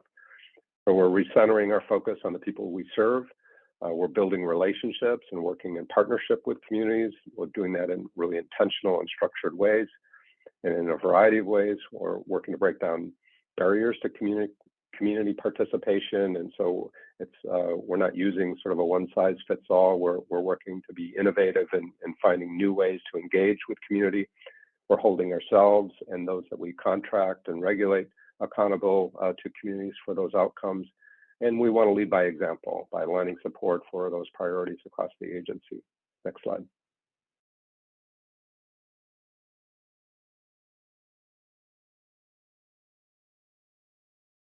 So you'll see in that slide that's coming that there's so much legislation that we've organized it by work streams. And in a typical year, we might have a particular bill that we focus on, and we really organize ourselves by attending to the changes and the work that's related to that bill. Here, there's so many bills that we've organized them in these ways. The infrastructure that I talked about, the accountability and contracts, that work that Kylene's going to be presenting on. Children's system, the 2019 session had a real focus on the kids system, but there's additional investments and changes that are occurring as part of this year's legislation. The intensive services unit that I talked about with a special focus on aid and assist. Our crisis system, that's the sort of 988, the 911 for behavioral health, but more than the call center, all the associated work with ensuring that we have a robust crisis system and workforce that Leticia is going to comment on today. Next slide. So here you see that same listing, but organized by particular bills. And again, we refer to this as our Rosetta Stone because it helps keep us organized about the body, the various legislation that underscores the body of work for each. And we meet on Tuesday mornings and go through all of these major bills and major work streams to ensure that they're organized and we're meeting key deadlines. And we're fortunate that we were also enabled to hire additional staff, and we've really been surprised and pleased at the outpouring of interest. I think what we found is that people are really understand that we are working to change the way that we work and that we're focused on this health equity work, and people are excited to join us. And so I could not be more pleased at the new leadership that we've brought on. But the hiring process continues. I think we were never structured to really do all the work that was expected of us in terms of our staffing capacity. And we now have an opportunity to greatly expand that staffing capacity so we can not only maintain the work that we're currently responsible for, but we have staffing at the level of that we can really support real transformation in the system. Next slide. And you'll hear more about this, but in the past, I think OHA, we've been at fault for having initiatives that we were made responsible for by the legislature, and we would get what we thought of as a bunch of smart people around the table. And I'm not saying that they weren't smart, but we picked people that we knew, and we chose internal people to support these efforts. And it's sort of like akin to an architectural firm designing a set of plans building the house for people, and then asking them to come in and hoping that they'll be pleased with the final product. What we're doing that's different is that we've invited community to the planning table from the start before the blueprints are done, so that everything from how many bathrooms to the room layout to the color schemes to whether or not there's gardens and gazebos in the back, all of that is being designed from the ground up with community engagement along the way, so that when the house is built, it'll be their house. It'll be a house that really meets their needs, and it's designed by them. And we're excited by this. It's challenging. I can't say that we have it right yet. It's bumpy, and we'll get it wrong, and it's messy.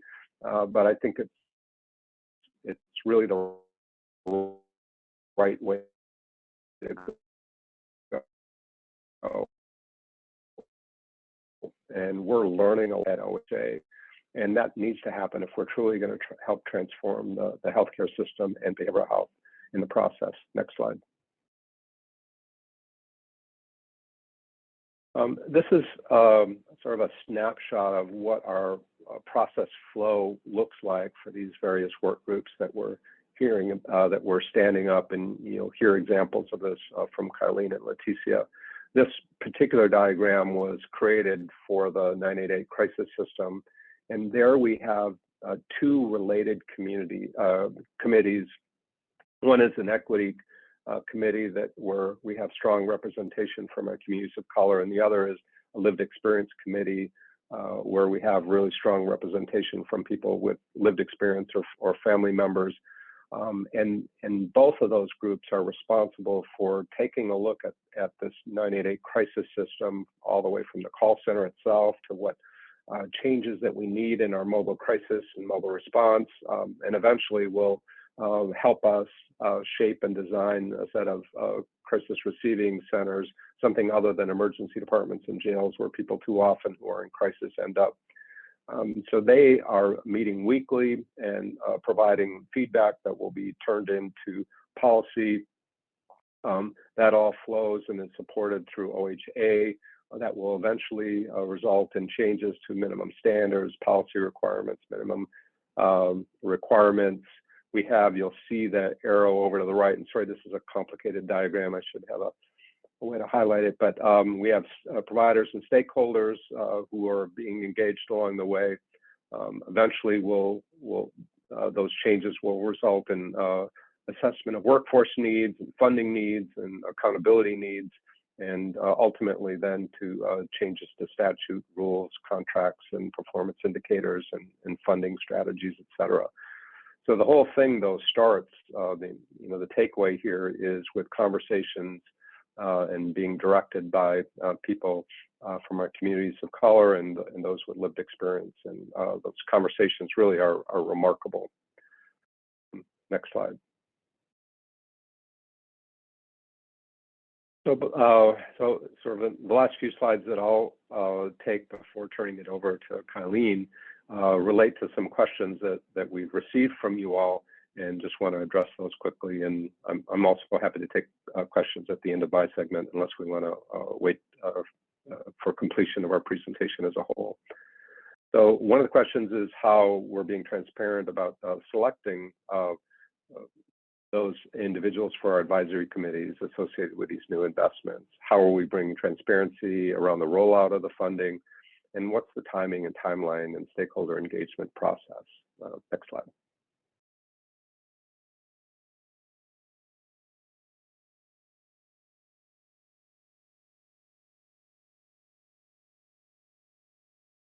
So in terms of transparency for the committees is we've held informational webinars during the application process to give an overview of what do we need, what does it take. In some cases, these committees require a lot of time. We're meeting weekly for a couple of hours, and not everybody can do that, especially when those meetings are organized during the day. And giving folks information about how we are prioritizing members, answer questions that people have. We publish a selection and scoring rubric along with the application itself. And we publish demographic information about who was selected. and post membership at a glance charts for committee websites.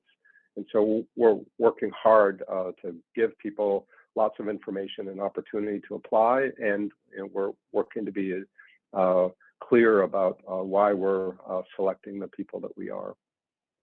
Next slide, please.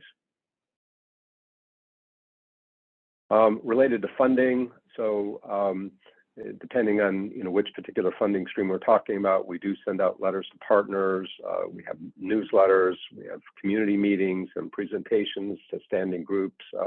We're regularly, weekly, if not multiple times a week, being asked to present on what we're doing, how we're doing it, what are the next steps that are related to funding, and including regular, if not weekly, conversations with the governor's office and key legislators along the way.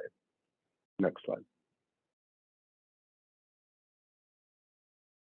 And in terms of community engagement, so as I talked about, we have a unit now that is charged with developing engagement with community, and I'm just really proud of the work that's being done there.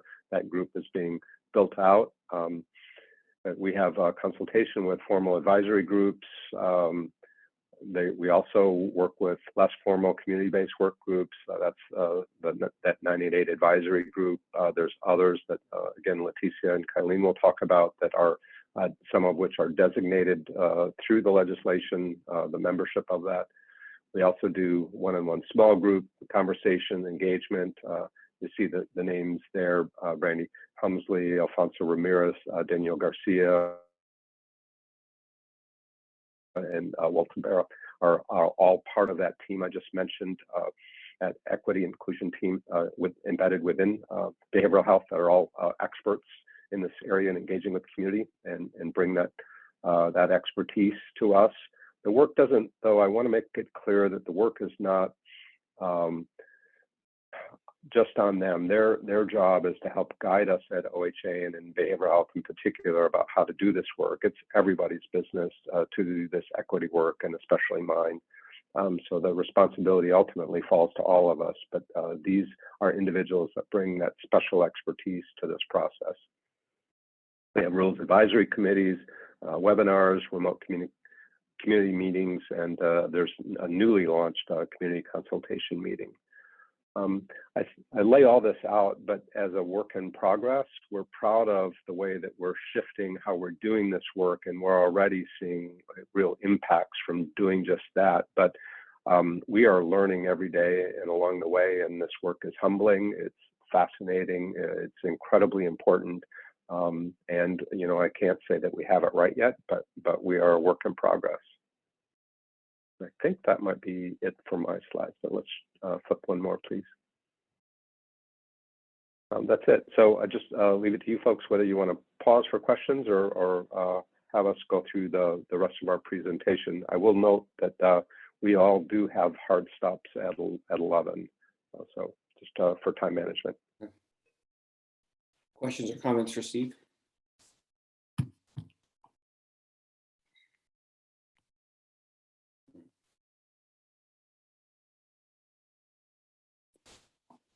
Well, you keep going. Kylene? Great, thank you. Hello, everyone. I'm Kylene Zimber. I work in the OHA Office of Behavioral Health Services with Steve and Leticia. I'm the Behavioral Health Strategic Projects Director. And I'm going to talk to you about aligning outcomes, roles, responsibilities, risks, and incentives. And next slide, please.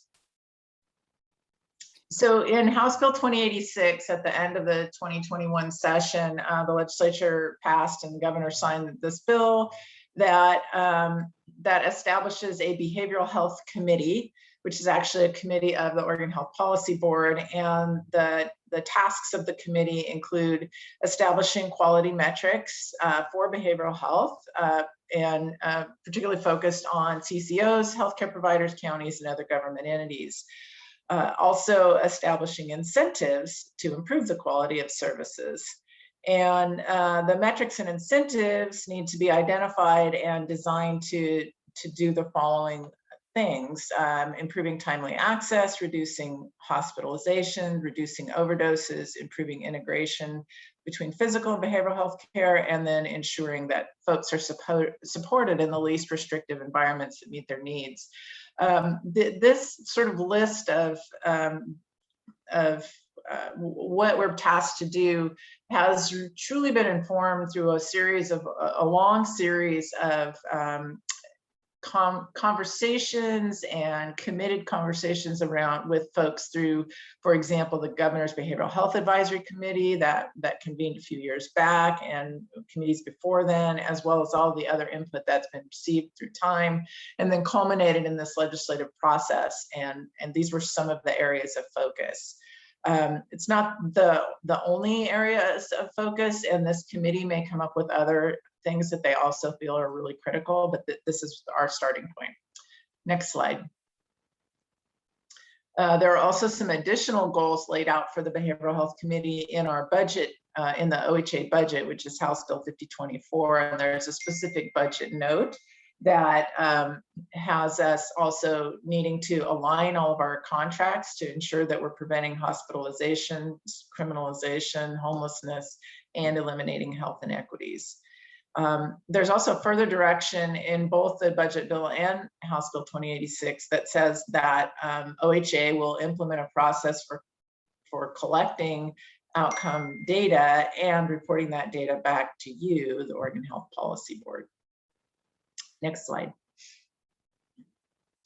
And just as a reminder, the Behavioral Health Committee governance is laid out in House Bill 2086. It is established by the Oregon Health Policy Board, appointed by our OHA Director, Pat Allen, staffed by the Health Systems Division, Office of Behavioral Health Services, Steve Allen, and through delegation, myself and several others. And then also there's direction for the committee to collaborate with the Health Plan Quality Metrics Committee as needed. And I would say that the work of the Health Plan Quality Metrics Committee is going to be incredibly informative to the work of this committee as we get started. Just so much progress and work and discovery that's already happened. And you know, reinventing of the wheel won't be necessary for this group. We'll be able to build off of and stand on the shoulders of that great work. Next slide. One of the challenges that we're facing, and this goes to some of what Steve was talking about, is this continual dissonance between our urgent need to get work done. We have this incredible opportunity to invest in the behavioral health system. We have people who really need us to get this system turned around. And so there's a lot of urgency to the work. At the same time, we also want to be really intentional and deliberate about how we proceed. And so we're doing our very best to meet these deadlines. And in fact, we had one yesterday where November 1st, we were required to provide an initial report to the legislature that sort of lines out how we do our business, talks about the different contract mechanisms that will ultimately be impacted by the work of the Behavioral Health Committee. So I believe there were staff actually working on this until very late in the evening yesterday, but we did meet the deadline. So that's good news. The next key date for us is December 1st, where the legislature is going to want a little bit more full-bodied report about barriers to applying quality metrics and incentives, work that they might be able to do to improve the statutory constructs, or work that we might need to do on our rules, or work that we might need to do, say, on the health plan waiver, or or additional work on contracts. So we're starting to identify what some of those issues will be that we'll need to be able to address in order to make this initiative work. The final due date for the behavioral health quality metrics to be developed is actually February 1st, which coincides with the beginning of short session. And I think the intent from the legislator's perspective would be able to, if there needs to be additional work done on their part, that's an opportunity to tweak the statutes and give us additional direction. In order to get contracts in place with metrics and incentives integrated into them, And in order to start on a January 1st, 2023 date, we would actually need to be done with our work and actually have contract amendments written and out to folks to consider by October 1st of 2022. And then finally, if we aren't able to work collectively with the legislature successfully to identify legitimate uses for the $49 million that they've set aside in a special purpose appropriation to help us with this system transformation and realignment, then on December 1st of 2022, that resource would revert to the state emergency fund and could potentially lose its special identity for behavioral health. So you can see we've got a lot of urgency to our work and a lot to do.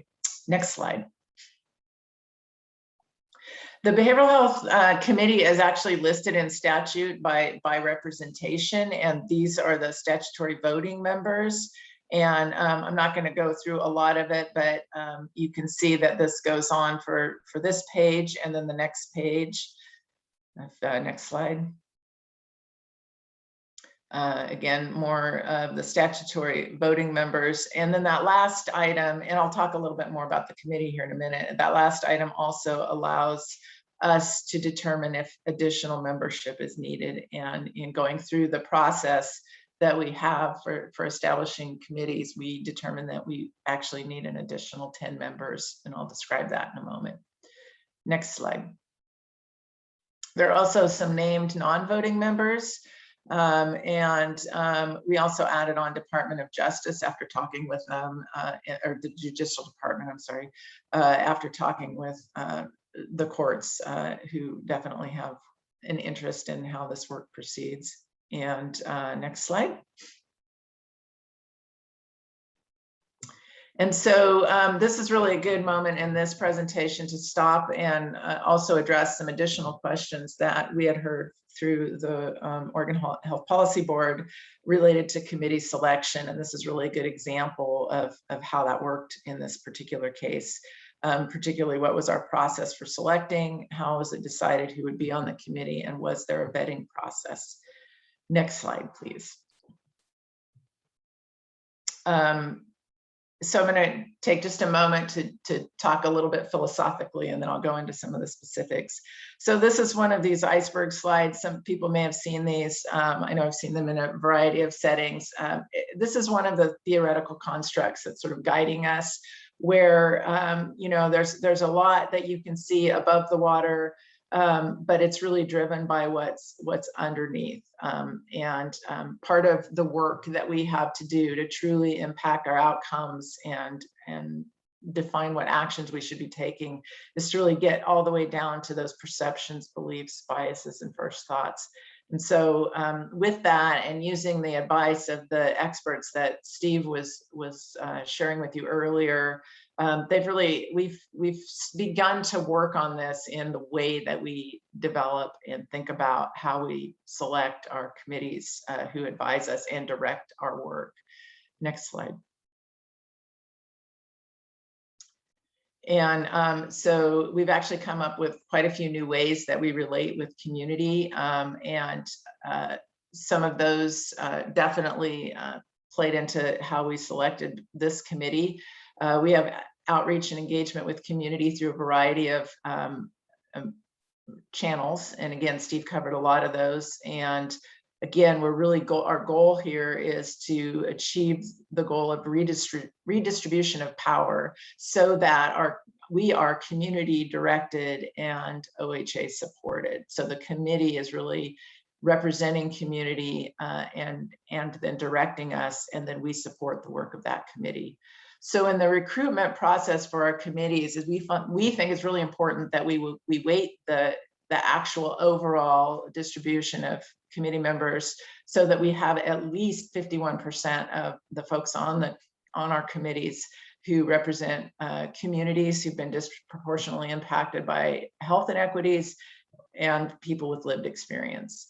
And in order to get that, it's really important for us to use our personal connections to make outreach and engagement and spread the word about the fact that we're looking for committee members. And so anytime we have a committee that we want to staff, we use a variety of networks, and we're developing more robust networks all the time across OHA and within behavioral health. And we call people on the phone and we say, hey, we have this committee. Hope you'll apply. Hope you know someone who will apply, and really just try to get as many people interested in knowing about this as possible. And then we have an application process that we put out there then when folks want to apply. And then when the applications come in, when we make the selections, we really intentionally staff our selection committees so that it crosses the entire spectrum of OHA divisions, because we've learned so much in our public health offices and in our Office of Equity Inclusion. We just have a lot of spaces where learning how to engage with community has been happening. And we really want to be able to grow and learn from each other's experiences. And then the folks who staff our selection committees, also we're intentionally diverse in their representation as well, sort of what they bring from their personal lived experiences. Next slide. So specifically for the Behavioral Health Committee, we put out invitations to apply in the late fall. And we received a really robust response to those invitations to apply. And then we reviewed and scored member applications. And we actually have metrics that we use in a rubric that sort of weighs the needs to meet that statutory definition of who needs to be on the committee. And then also, where are the intersections for folks who have lived experience centered on equity and social justice, dedication, express dedication to serving Oregonians impacted by behavioral health, and then experience or expertise with health inequities and transforming systems. And again, in order to ensure that we had that 51% representation, we actually added an additional 10 voting members so that we would truly be directed by community. Next slide. And here is just the results of that recruitment, broken out a few different ways. I think this is pretty interesting. We were able to find 90% of folks who declared that they have lived experiences. We also look for diversity in representation around the state. So we have kind of a little bit weighted on the metro area, but still good healthy blend there. Another one that we find interesting as far as getting down to the true messaging that we need to hear is, who do you work for and in what position do you hold? And so we have a good blend of non-executive and executive folks on the committee. And then 70% of the people that have been selected have identified health inequity impacts in their own lives. So just a good mix of folks, we believe, to represent us in this committee. Next slide. So that really kind of raced through that, but that's the story of how we've gotten our committee selected. And that committee work will begin very soon. And we're anticipating our first meeting of that committee to start here in the next week or two as we get calendars and logistics all established for that.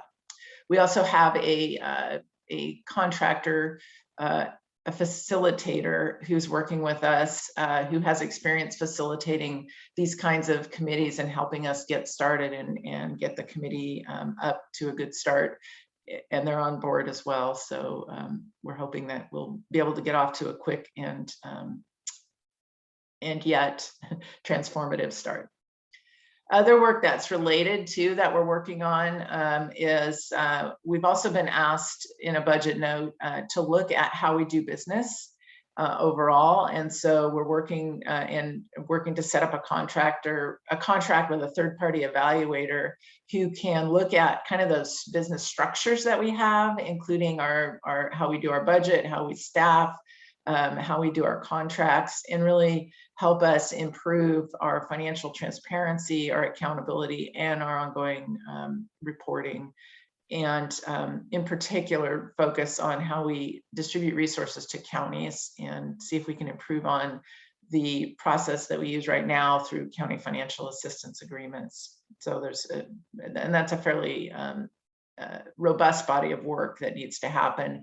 And then this group needs to factor in the work of the Behavioral Health Committee and the metrics and incentives, with the ultimate goal of designing a system that is, as Steve described, simple and responsive and meaningful.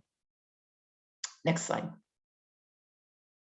And I will stop there. Again, I know that was a rapid review, but happy to take any questions.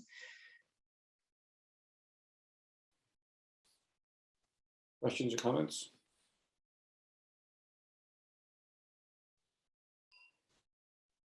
And if there's nothing, I'll turn it over to Leticia to talk about workforce. Thank you so much, Steve. Stephen. Yeah, just noting that we have about 5 minutes left, and just want to make sure that we're attending to your interest. Would be better to have Leticia start, or invite her back at another point. Let us know what your preference is, please. Go ahead, Brenda. Thanks for the question. I was sitting right on top of that myself. I'm wondering for the board if there's a different process to submit questions for this presentation today. There's a lot of content to cover.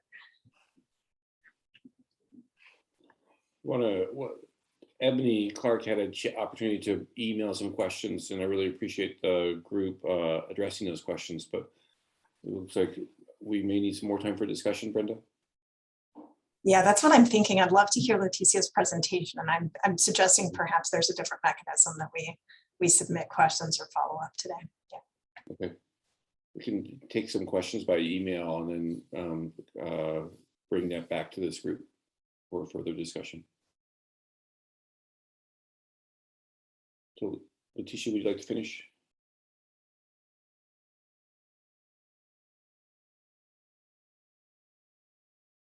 Yes, thank you so much. I will endeavor to speak quickly. Leticia Sains, my pronouns are she, her, hers, and I am with Oregon Health Authority. I'm the Adult Mental Health and Addiction Services Director, and I also have the pleasure of working on House Bill 2949, our behavioral health workforce investments, and I really am excited to do this work with our partners, with our Health Policy and Analytics Division. Neelam and Mark, I think, are here, and Trilby. So this, in addition to the work being innovative in terms of what the actual work is and strengthening and diversifying our behavioral health workforce, it's also innovative in some of the ways that Kylene and Steve were talking about with how we're doing the work, which is with this matrix work with HPA, and really, I think, pulling from both of our areas of expertise, which is really exciting and a little nerve-wracking because it's new, but mostly exciting. So this bill is a combined about $80 million for really supporting our behavioral health workforce, diversifying it. Scholarships, loan repayment, and retention activities are about $60 million, and then $20 million specifically set aside to make sure that that we can have a pathway towards licensure for people in the field who need that supervised clinical experience to be able to get licensed. And in that way, specifically with the $20 million and perhaps other pieces of the bill, we're really looking to focus on folks who are doing this work in our behavioral health publicly funded system, as that is an area of workforce that we think needs a lot of support. Next slide, please. So these are our goals. Ultimately, this is about better serving our community with culturally responsive care, which directly leads back to increasing the amount of diversity and community empowerment in the workforce. And to do this, we know that this bill came out of a lot of community advocacy and grassroots efforts. And so we want to continue the spirit and philosophy that had this bill come into fruition in the first place by making sure that we're continuing to engage community voice in leadership and decision-making processes. Next slide, please. So right now we are hiring a program staff and work unit that will be established in Oregon Health Authority with HPA and with us. We're doing program governance, and our program governance is going to be led by the Community Leadership Council, which was actually not specifically called out in the legislature, but again, we really feel committed to, given kind of the spirit of this legislation, that we need to be led by community and the folks most impacted by this. And so we're forming that leadership council right now. And while we were forming it, we're also working to move some of this funding out the door as kind of designated by the legislature. So we're logistically doing exactly what Stephen kindly has been speaking to, which is taking time to get community voice in center and also being very responsive to what's going on in the moment as well. Next slide, please.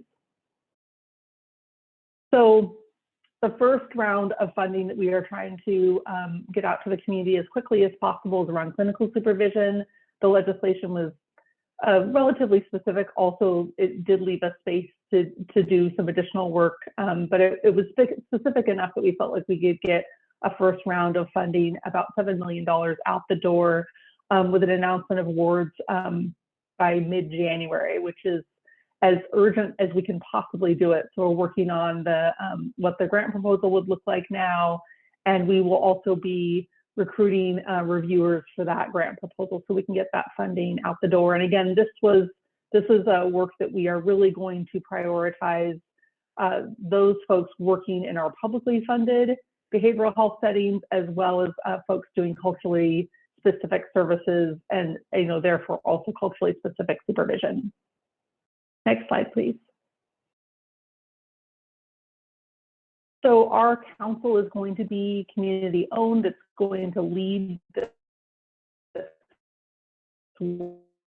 work to kind of define what is in programs, skill experience that communities would have, both the communities receiving services as well as the folks providing those services and what that looks like across our state.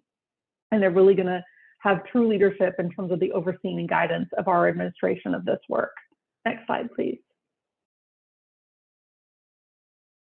And our role is going to be to support the council, which makes, making sure that we're focusing on our efforts on ending health inequities, that we're kind of keeping in line with the spirit and ideas of the legislation, and that we will kind of be breaking down internal and external institutional barriers, and that we really will protect the council to be able to vision and lead, with us kind of doing some of the work behind the scenes if need be.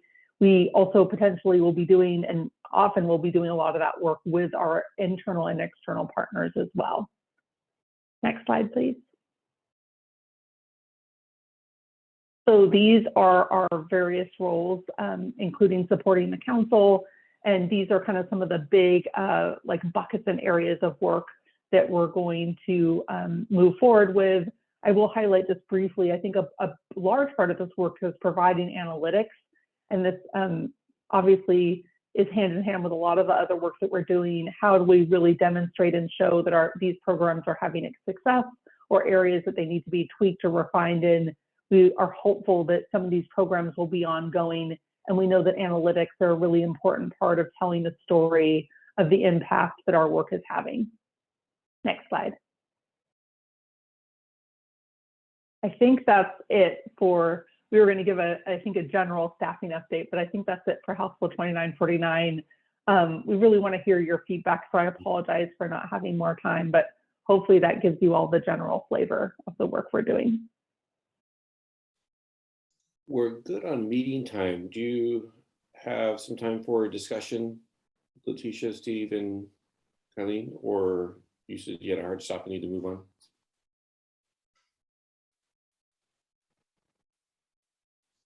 Yeah, this is Steve. I'm sorry, but we all do have hard stops at 11, and so we'll need to head out. But we'd be happy to respond to questions via email, or be happy to invite it back, whichever works best for you all. Right. We will collate those questions and get back to you. Look forward. Thank you for our presentation. This is incredible work. Really appreciate the progress. Thank you. Thanks, everyone. Appreciate your time. Thank you. We will next move on to public comment. The Oregon Health Policy Board, Trilby. Thank you, David. I just wanted to, as our colleagues depart, flag for the board members that at a high level, we're really talking about two very important new bodies that will be interacting with you all. The Behavioral Health Committee, which will be another committee added to the breadth of committees that you're overseeing. And then the group that Leticia spoke about most recently is a Community Leadership Council, not a new committee, but a council that will be specifically overseeing workforce investments longer term. And we envision coordinating that group very closely with your workforce committee. We did receive some questions from Ebony Clark, a board member who I think had to step away briefly. And questions came up for her as she was hearing from the workforce committee and wanting to connect the dots between the workforce committee's work and this new work coming in under behavioral health. So we'll make an effort here to connect those two bodies of work so that you can be hearing about the full panoply through your workforce committee. And Brenda, we look forward to working with you on that and making sure that we fit all these pieces together. Just wanted to add that sort of big picture view. Thank you, Julie. Any other comments before we move on to public comment? Jessica? Yeah, I also, we have a pretty robust workforce investment system throughout the state too. So there's several boards, local boards, and then our state board. And so they're also working on their own transformation work, looking at longitudinal data and things like that, or at least that's the hope moving forward. And I think it's going to be really important to make sure that this work doesn't get siloed out from the rest of the workforce work that's going on around the state, because they all most likely will have groups that are focused on healthcare as one of their sectors. And so it's really important though to make sure that we plug in that way as well. Thank you. Absolutely. Any other comments? All right, we will move on to public comment. Oregon Health Policy Board really appreciates public testimony, and we are committed to profound listening and learning from your public comment. Through our listening and learning, we won't respond directly to your comments during this meeting and try to resolve any issues raised, but Vice Chair Arana and I will talk with the OHA staff in our follow-up and debriefing meeting to work with OHA staff to respond as we think appropriate. So we have two people signed up for public comment, and we have 2 minutes for public comment. And the first person signed up is Becky Dubrashitz. Hi there. I have been an ER nurse for 16 years. I'm deeply concerned about the possibility of OHA mandating the COVID vaccine for our children. During 2020, we didn't see much COVID at work except for a few weeks during December. What we did see was suicidal children, multiple on some shifts, until schools opened back up. COVID really started to hit us starting the summer of 2021. In the last few months at work, I have shifts where 40 to 50% of my COVID positive patients are fully vaccinated. We have had days where a third of our inpatients are fully vaccinated as well. The mechanism behind these vaccines is that they prevent the vaccinated person from getting severe COVID, and it doesn't prevent transmission, and that is what I am seeing at work as well. When the booster shot was offered at work, I would estimate that maybe 1/10 of my coworkers chose to get it. I believe it's because they are skeptical about its effectiveness at preventing severe COVID and see that it obviously doesn't prevent transmission. My experience with the VAERS reporting system has been confusing. I wasn't aware of my role in reporting adverse events up until I watched a recent report of an NIH whistleblower nurse. She reported that medical professionals aren't reporting adverse events to VAERS. I haven't reported adverse events on multiple instances when I should have, and I haven't heard of my coworkers reporting either. I have seen my coworkers mock people who claim to have an adverse event after the vaccine. I do plan to report from here on out. I am concerned that adults in the clinical trials were unblinded and that children in the 12 to 15 clinical trials were as well. There are no control groups to determine long-term safety of the vaccines, and that is not good science. I did lose a close family friend who died after being fully vaccinated. The person tested positive for COVID but had no symptoms. An autopsy wasn't not allowed because she was positive for COVID, and I'm concerned it's vaccine related. I personally had 2 months of anxiety, stress, and fear of losing my job because I will not get what I have seen to be an ineffective and potentially life-threatening vaccine. I am grateful that I am able to work with my exemption, but now I am anxious, stressed, and afraid for my children because the OHA is considering mandating the vaccine. I feel the mandates are unethical, immoral, and illegal. I am deeply concerned about the short-term adverse reaction risks and long-term safety of the COVID vaccines. I see the OHA proposed vaccine mandates as a direct threat to my children. Thank you.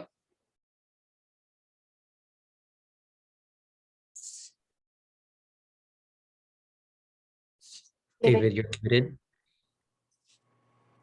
Thank you very much for your comment. I think we have a second comment from Kevin Fitz. Hi, is my mic working okay? Yes, working great. Very good. Hi, my name is Kevin Fitz. I work for the Oregon Mental Health Consumer Association. 2 points I wanted to say briefly. In all my 25 plus years of watching the state of Oregon and its Medicaid waiver submission processes, I could not be more proud of the work that Jeremy and Lori and team have done on this current Medicaid waiver hopeful submissions. It's really exciting for me as a Medicaid recipient. So kudos to them. I'm very excited about that. And it gives me great faith that OHA leadership and administration can really move the needle on some things. And I'm excited about that. I do have one thing, and I want to put a bug in your ear about it because I'm going to be talking about it to legislators and folks in the press coming into next short session. And that is, I've tried to raise this issue gently, and some of you know that I've worked under 4 or 5 different governors trying to increase the voice of the user of the public mental health system in Oregon. When we're talking about a person's with lived experience, James Taylor has lived experience. He goes to a very private psych ward in Massachusetts. When we talk about people with lived experience and we don't define whether they are or have been a public customer of Oregon's mental health system, we shoot the voice of the consumer and the customer and discount their voice. I really want to put a push to Dr. Bangsberg and your team to ask questions about, are Oregon health plan consumers involved in your stakeholder processes? We do the substitute for a peer voice who's a contractor of OHA is not the same as an Oregon health plan customer. And I hope that you understand that difference and will support OHA in being more distinct and clear about identifying who a customer and a consumer is versus somebody who just is in the community and lives with mental illness. Thank you very much for hearing my comments today. Thank you very much, Kevin. Appreciate your comment. We will now move on to cost growth target program updates. We have Sarah Bartleman and Jeremy Vandehey with the cost growth target program, who'll join us to share the next steps in newly forming the cost growth target advisory committee. Sarah and Jamie, I'll hand it over to you. Great, thanks. I'll just tee it up here and then hand it over to Sarah to do most of the presentation. We'll end as well, but just to kind of frame the whole conversation, we were planning to bring forward potential slate or names for the advisory committee for cost growth target that will replace the current implementation committee. As a reminder, the current implementation committee by statute sunsets at the end of the year, but the committee recommended that there be an ongoing advisory committee, and you previously had looked at the charter and scope and role of that. We've done a pretty extensive recruitment, but feel that the applicants aren't diverse enough and don't quite fit the bill. So that's okay. We've got a bit more time. We'd sort of wanted to have this done by the end of the year, but we do have flexibility in that. Would like to just kind of keep something in the back of your head, and then we'll come back to the end of the conversation. I think we're really struggling with issues related to the makeup of the group and kind of balancing the importance of continued strong buy-in from senior leaders across the industry with the fact that we want to be able to also have diverse committees, and that we want to be able to make sure that we've got non-industry voices. And so kind of comes down to both how large the group is going to be. We've had a lot of industry folks and a lot of people calling saying they want to really be engaged, which is great because we want there to be strong engagement and folks to be taking this seriously. And also that grows the number of folks that are involved. And I think the second issue is kind of what's the ratio or right makeup of kind of on industry and non-industry, and I think those are some of the things that we're balancing. We think there's some other deficiencies in the applications that came in related to diversity generally, but I think kind of at its core, I think we're really looking for some guidance, looking back at the scope of what the group is going to be working on as we go back out and do more recruitment, making sure that we're bringing back a slate that's going to meet the board's needs. So that's our hope for the conversation today. Sarah, I'll turn it over to you. Thanks, Jeremy. Okay, so let's go to the next slide. I'm just going to recap the timeline, the scope, and the proposed membership that we've reviewed together before we get into some more of the details. So as Jeremy said, our current implementation committee sunsets in December, and we are looking at standing up a new committee to provide guidance. We're hoping to launch that in January or at least early 2022, and that group will continue sort of indefinitely as a standing committee of the board. Next. The charge from the charter that we reviewed last month before that,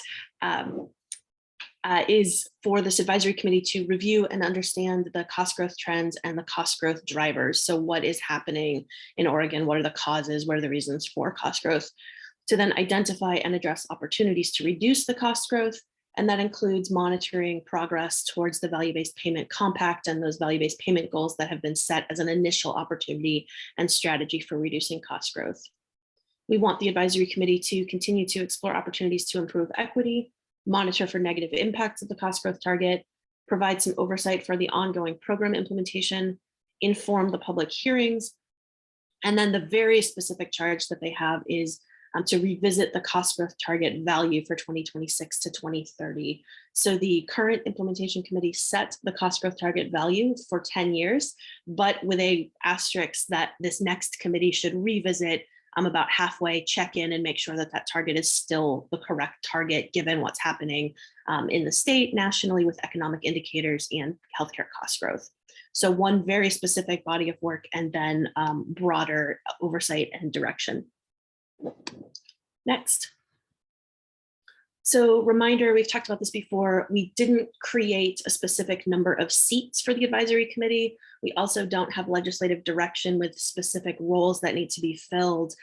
This is what we crafted based on your previous input. We're looking for a mix of industry and non-industry representatives. We'll have some agency leaders as ex officio members. And we want to ensure both the representation from industry and non-industry and specific expertise, including ensuring equity in policy making. I believe you previously encouraged us to make sure that we consider urban and rural representation, and to remember that committee members have multiple perspectives. People have different lived experience, people have worked in different roles, people have intersected with the systems in different ways. And normally our committee process, we have sort of one person, one seat, one hat.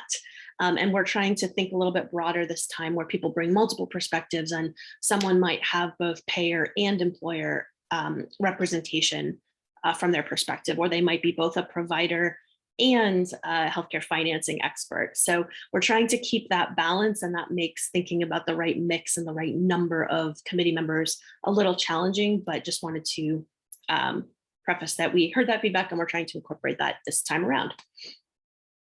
Next. So we discussed with you in August, we're piloting some of the forms and the processes, the recommendations from the committee membership project that were presented to you last month. So we opened recruitment in mid-September. We ran that until till October 22nd. I guess that's not technically last week anymore. We did a combination of both broad announcements and pushing our distribution out, sort of business as usual style recruitment. And then we did some more tailored outreach. So we had a number of one-on-one conversations with folks. We reached out to various community organizations, advocates, to ask them for recommendations, ideas about people that might be a good fit or might be interested, and did some more direct outreach to see about, again, filling the potential pool with both that mix of representation and expertise that we're looking for. Next. As of October 22nd, we've received 32 applications, and as Jeremy opened with, our applicant pool is not diverse. We decided to not bring you a proposed slate today for discussion or approval because we just didn't think it was right and it was ready. And we want to continue recruitment through November and come back to you in December to continue this discussion. So I'm going to share a couple of just very quick slides with some high level demographic data, summary data on our applicant pool, so you can see what we mean when we say we don't think we have the right folks yet, and then open it up for you for some guidance as we go back and continue this recruitment in November. So let's go ahead 2 slides, just jumping right into our applicant pool. So first up, good news, we had good indication of continuity. So half of our current implementation committee members applied to continue on the advisory committee. That was a recommendation previously that there would be at least some members that continue on so that we maintain continuity. We're not looking at seating a new committee completely from scratch. So we're really pleased to see that interest and that continued buy-in from our current advisory committee. And depending on how you count this, it's actually a little bit higher because some of our current committee members didn't apply for themselves, but they asked that someone else in their organization continue sort of for them. So we have even higher organizational continuity than 50%. Next. Our applicants are more likely to be industry than non-industry at this point. And I've been using these terms for the last couple minutes. So for industry, here we're talking about payers, both public and private payers, hospitals, health systems, and providers. And for non-industry, we're talking about advocates, business representatives, economists, academic representatives, and consumers themselves. So we did deliberately focus a little bit more on consumer advocates and organizations who represent consumers more broadly, rather than say an OHP member in this recruitment. But we did get some individuals who applied as representatives directly. Next. For expertise, so here's where the data start getting a little more nuanced. Because again, as I said, we were not looking for one person, one hat. We asked people to check all that apply in terms of expertise that they would be bringing to the committee. And you can see that in our pool of applicants, we had about 2/3 indicated experience with or expertise with healthcare financing, healthcare benefits and costs, healthcare administration, and then fewer indicated that they brought expertise around affordability and consumer costs, economics, and ensuring equity in policymaking, which is a new piece that we are really hoping to bring expertise into this committee on. So next, looking at geography, our applicants are heavily weighted towards Portland Metro, so not quite as geographically diverse as we would have liked, especially including that rural and urban difference that we have talked about previously. Next. We did receive a pretty good mix of distribution of age of the applicants, pretty evenly split here across the categories we were collecting. So feeling okay about that in the applicant pool. Next, we included the SOGI, sexual orientation and gender identity questions in our recruitment, and you can see not as diverse as we could be on this front either. This is also where we are collecting using the full Real D forms, and so there's some nuance in how folks identify and if they're choosing sort of drop down categories or if they're self-identifying as best practice. So rolling up this data is not, the categories here, people can check multiple categories, and it's a little bit not what it's not how we normally have presented this data historically, where we're just looking at male, female, or straight, not straight. Next. And then again, using those Real D disability questions, there are 9 disability questions asked. These are questions like, are you deaf or have serious difficulty hearing? Do you have difficulty walking or climbing stairs? So each applicant had 9 questions that they responded to, and across all of the 9 disability questions asked and across all of the applications received to date, only 1 applicant responded yes to just one of those 9 questions. So very limited disability representation so far. And then finally, race, ethnicity, 88% of the applicant pool to date indicated that they are white, non-Hispanic, and 3% of the applicants declined to answer. So again, not diverse on a race, ethnicity perspective as well.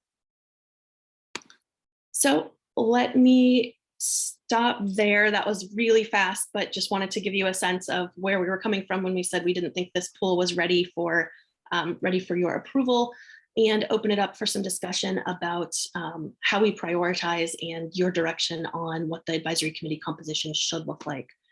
So let's go ahead 2 slides, please. So as Jeremy said, we want to think about what kind of balance between industry and non-industry representation we should look for. How can we best amplify consumer voices? And how can we continue to improve the diversity of our committee membership? Jeremy, do you want to add anything else here before we go to questions and comments?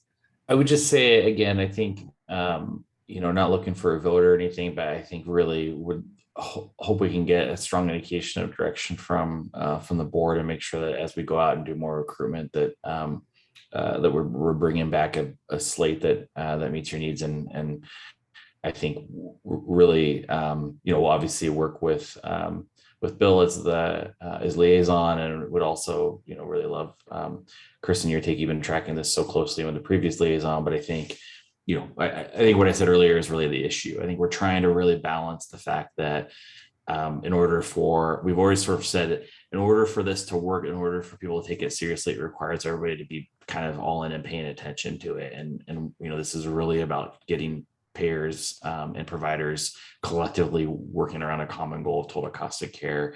And with that said, it's really, we've seen how important it is to also have non-industry voices at the table and to really keep our eye on the big picture here, which is this is a strategy for getting to affordability and getting to cost and not losing sight of that. And so I think we're struggling with the broader the industry group, the bigger the table. And if we're really trying to create a 50-50 balance or something of consumer versus industry, the table's even that much bigger. So I think we're really kind of struggling. We'd really like to hear from the board as your stay at this committee, what's most important to you in terms of the overall makeup. So thanks, Jeremy. Thanks, Sarah. I see Bill has a question. Hi, Sarah and Jeremy, thanks for the presentation and the good information. It is frustrating. I think we had anticipated some of these problems, but we still clearly have more work to do to get the appropriate representation. I have the similar concern that one of the biggest issues here is trying to get appropriate representation for quote non-industry folks, consumers, patients, purchasers, large and small employers, and would be, I think it would be good if I would be happy to work with you all, and I hope other board members might as well, wherever possible. I haven't done as much as I could, I confess, in outreach, particularly to members of the business community. It's always a challenge, but that just means we need to be more proactive in doing that so we get the appropriate balance.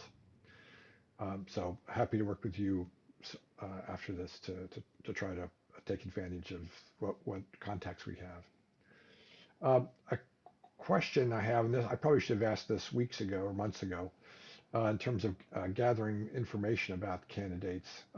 All those demographics information you gathered were really helpful. Just was curious, did you capture any information? And my guess is the answer is no, but it'd be interesting to know about something about if the issue here is affordability, particularly it'd be interesting to know what either the income level is of these folks, or maybe a more direct question of whether they've ever had difficulty affording healthcare coverage, either their coverage or at point of service because of high deductibles or limits on their benefits or non-covered services. It might just give an interesting perspective on folks who have actually faced an affordability problem, a lived experience, as opposed to people who have read about it or are aware of it but haven't experienced it directly. Just a food for thought. It would be adding more to your data collection efforts, but it would be an interesting insight, I think, for the candidates that we're considering for this advisory board. But again, thanks for your good work on this, and I look forward to working with you to get the right composition and move this forward.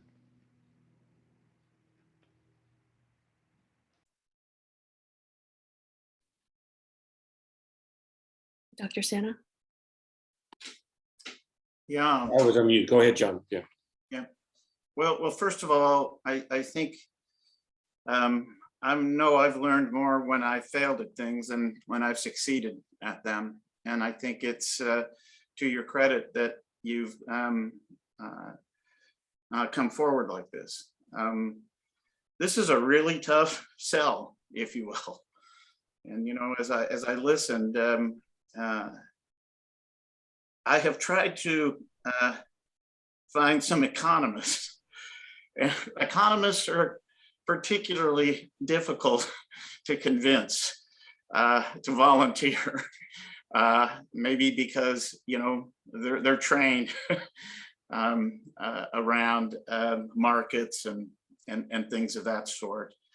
I wonder if some of the business schools could be of help and identify not health economists, but non-health economists who I think could understand this and really make a contribution to it, and to get a younger segment. I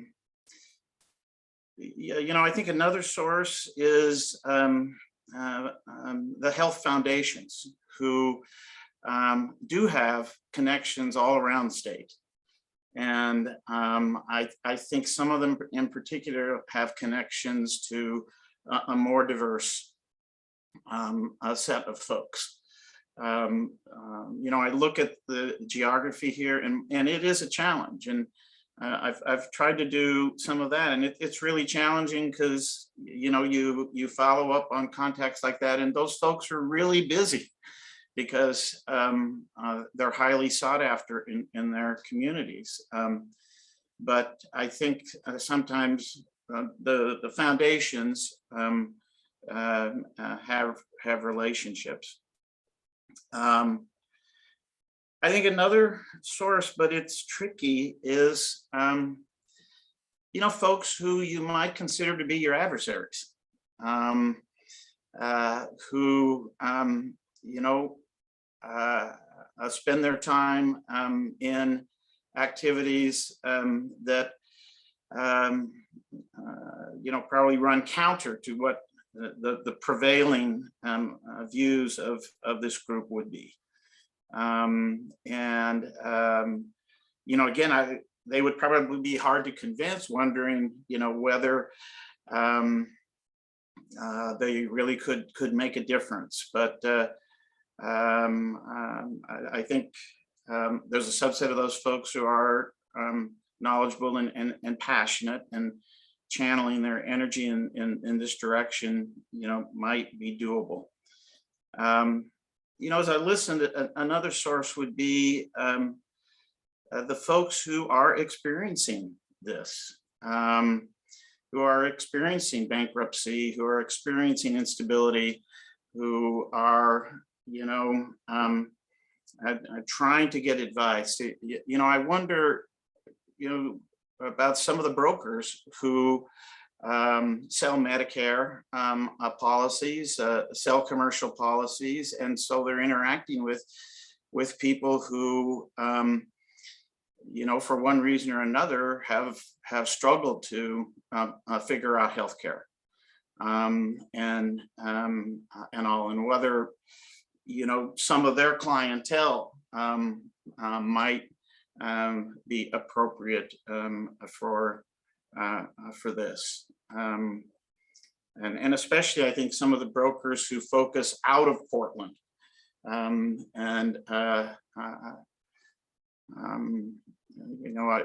know there's a significant Medicare population that is sensitive to these issues. It's finding them.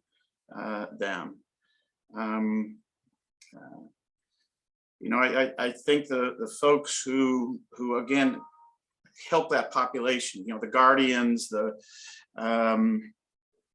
various folks who help folks who are struggling from a cost point of view, and a subset of those are struggling because of healthcare cost issues. So, just some ideas, and happy to talk further, but thanks for hanging in there. And I'd hope we would see a committee that the majority would not be industry oriented.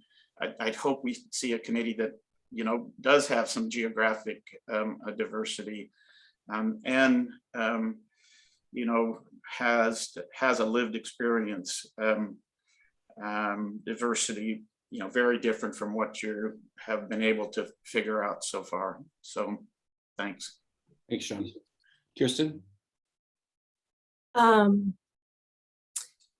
I guess from observing the committee thus far in their meetings and deliberations, I wanted to underscore that the conversation has been very, very robust, and at times has been really kind of, you could draw a line between industry and non-industry. And so I think this balance of representation is actually really critical. I also think it's critical and admirable that there has been so many industry applicants, and I think that engagement is critical to success as well. So I want to raise that up as well. So I think ideal committee composition would have a balance between those two. And maybe we could get creative about ways additional people could stay involved, whether that's, I'm glad there's a technical advisory group, frankly, that has a lot of industry people whose knowledge and expertise will be important in that tag. And maybe there are kind of, I don't know, subcommittee structures that can help. We're getting into quite the tiered cake here if we keep adding committees, but are there ways for engagement, because that voice is important, but around that table, thinking about a balance of voices, I do think there needs to be a balance. To Dr. Santa's question about a broker, I actually think the broker has participated in this past committee. I don't know if they're planning to continue, but was actually a very interesting voice to have at the table. And whether you put that voice in industry or not industry, isn't totally clear to me. But I definitely think we need a balance. And then kind of to the thread about, am I representing my personal lived experience as someone who has struggled with care, or am I representing an organization who works with hundreds of thousands of people who have struggled to afford care? I think both are valuable, and I would actually advocate not parsing between the two, because I think that when you come as an advocate organization, you have the benefit of hearing 100 different experiences and bringing all those patterns to the table. And I also think it's valuable to come with the passion of, this is what I experienced. So I'm not inclined to parse hard between those two. But I do think it's important to have representation from people who kind of are understanding the lived struggle with healthcare costs. Thanks, Kirsten. Any other comments?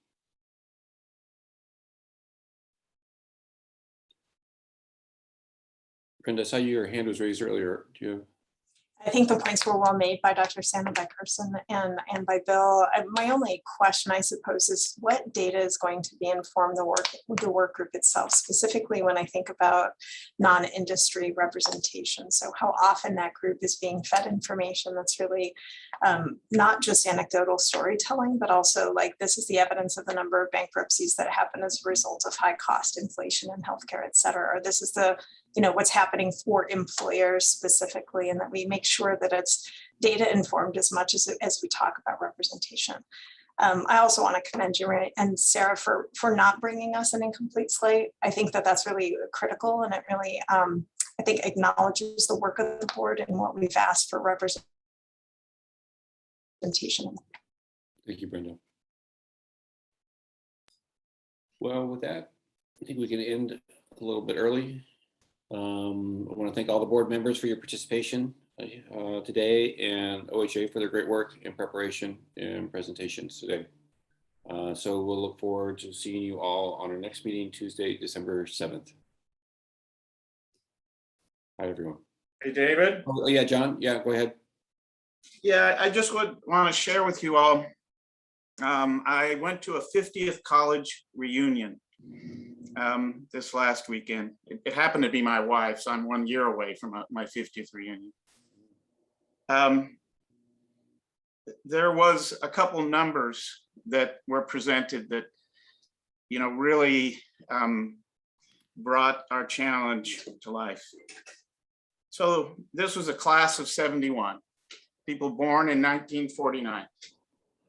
Of the 1,500 some members of the class of 71, 11% had died. 11%.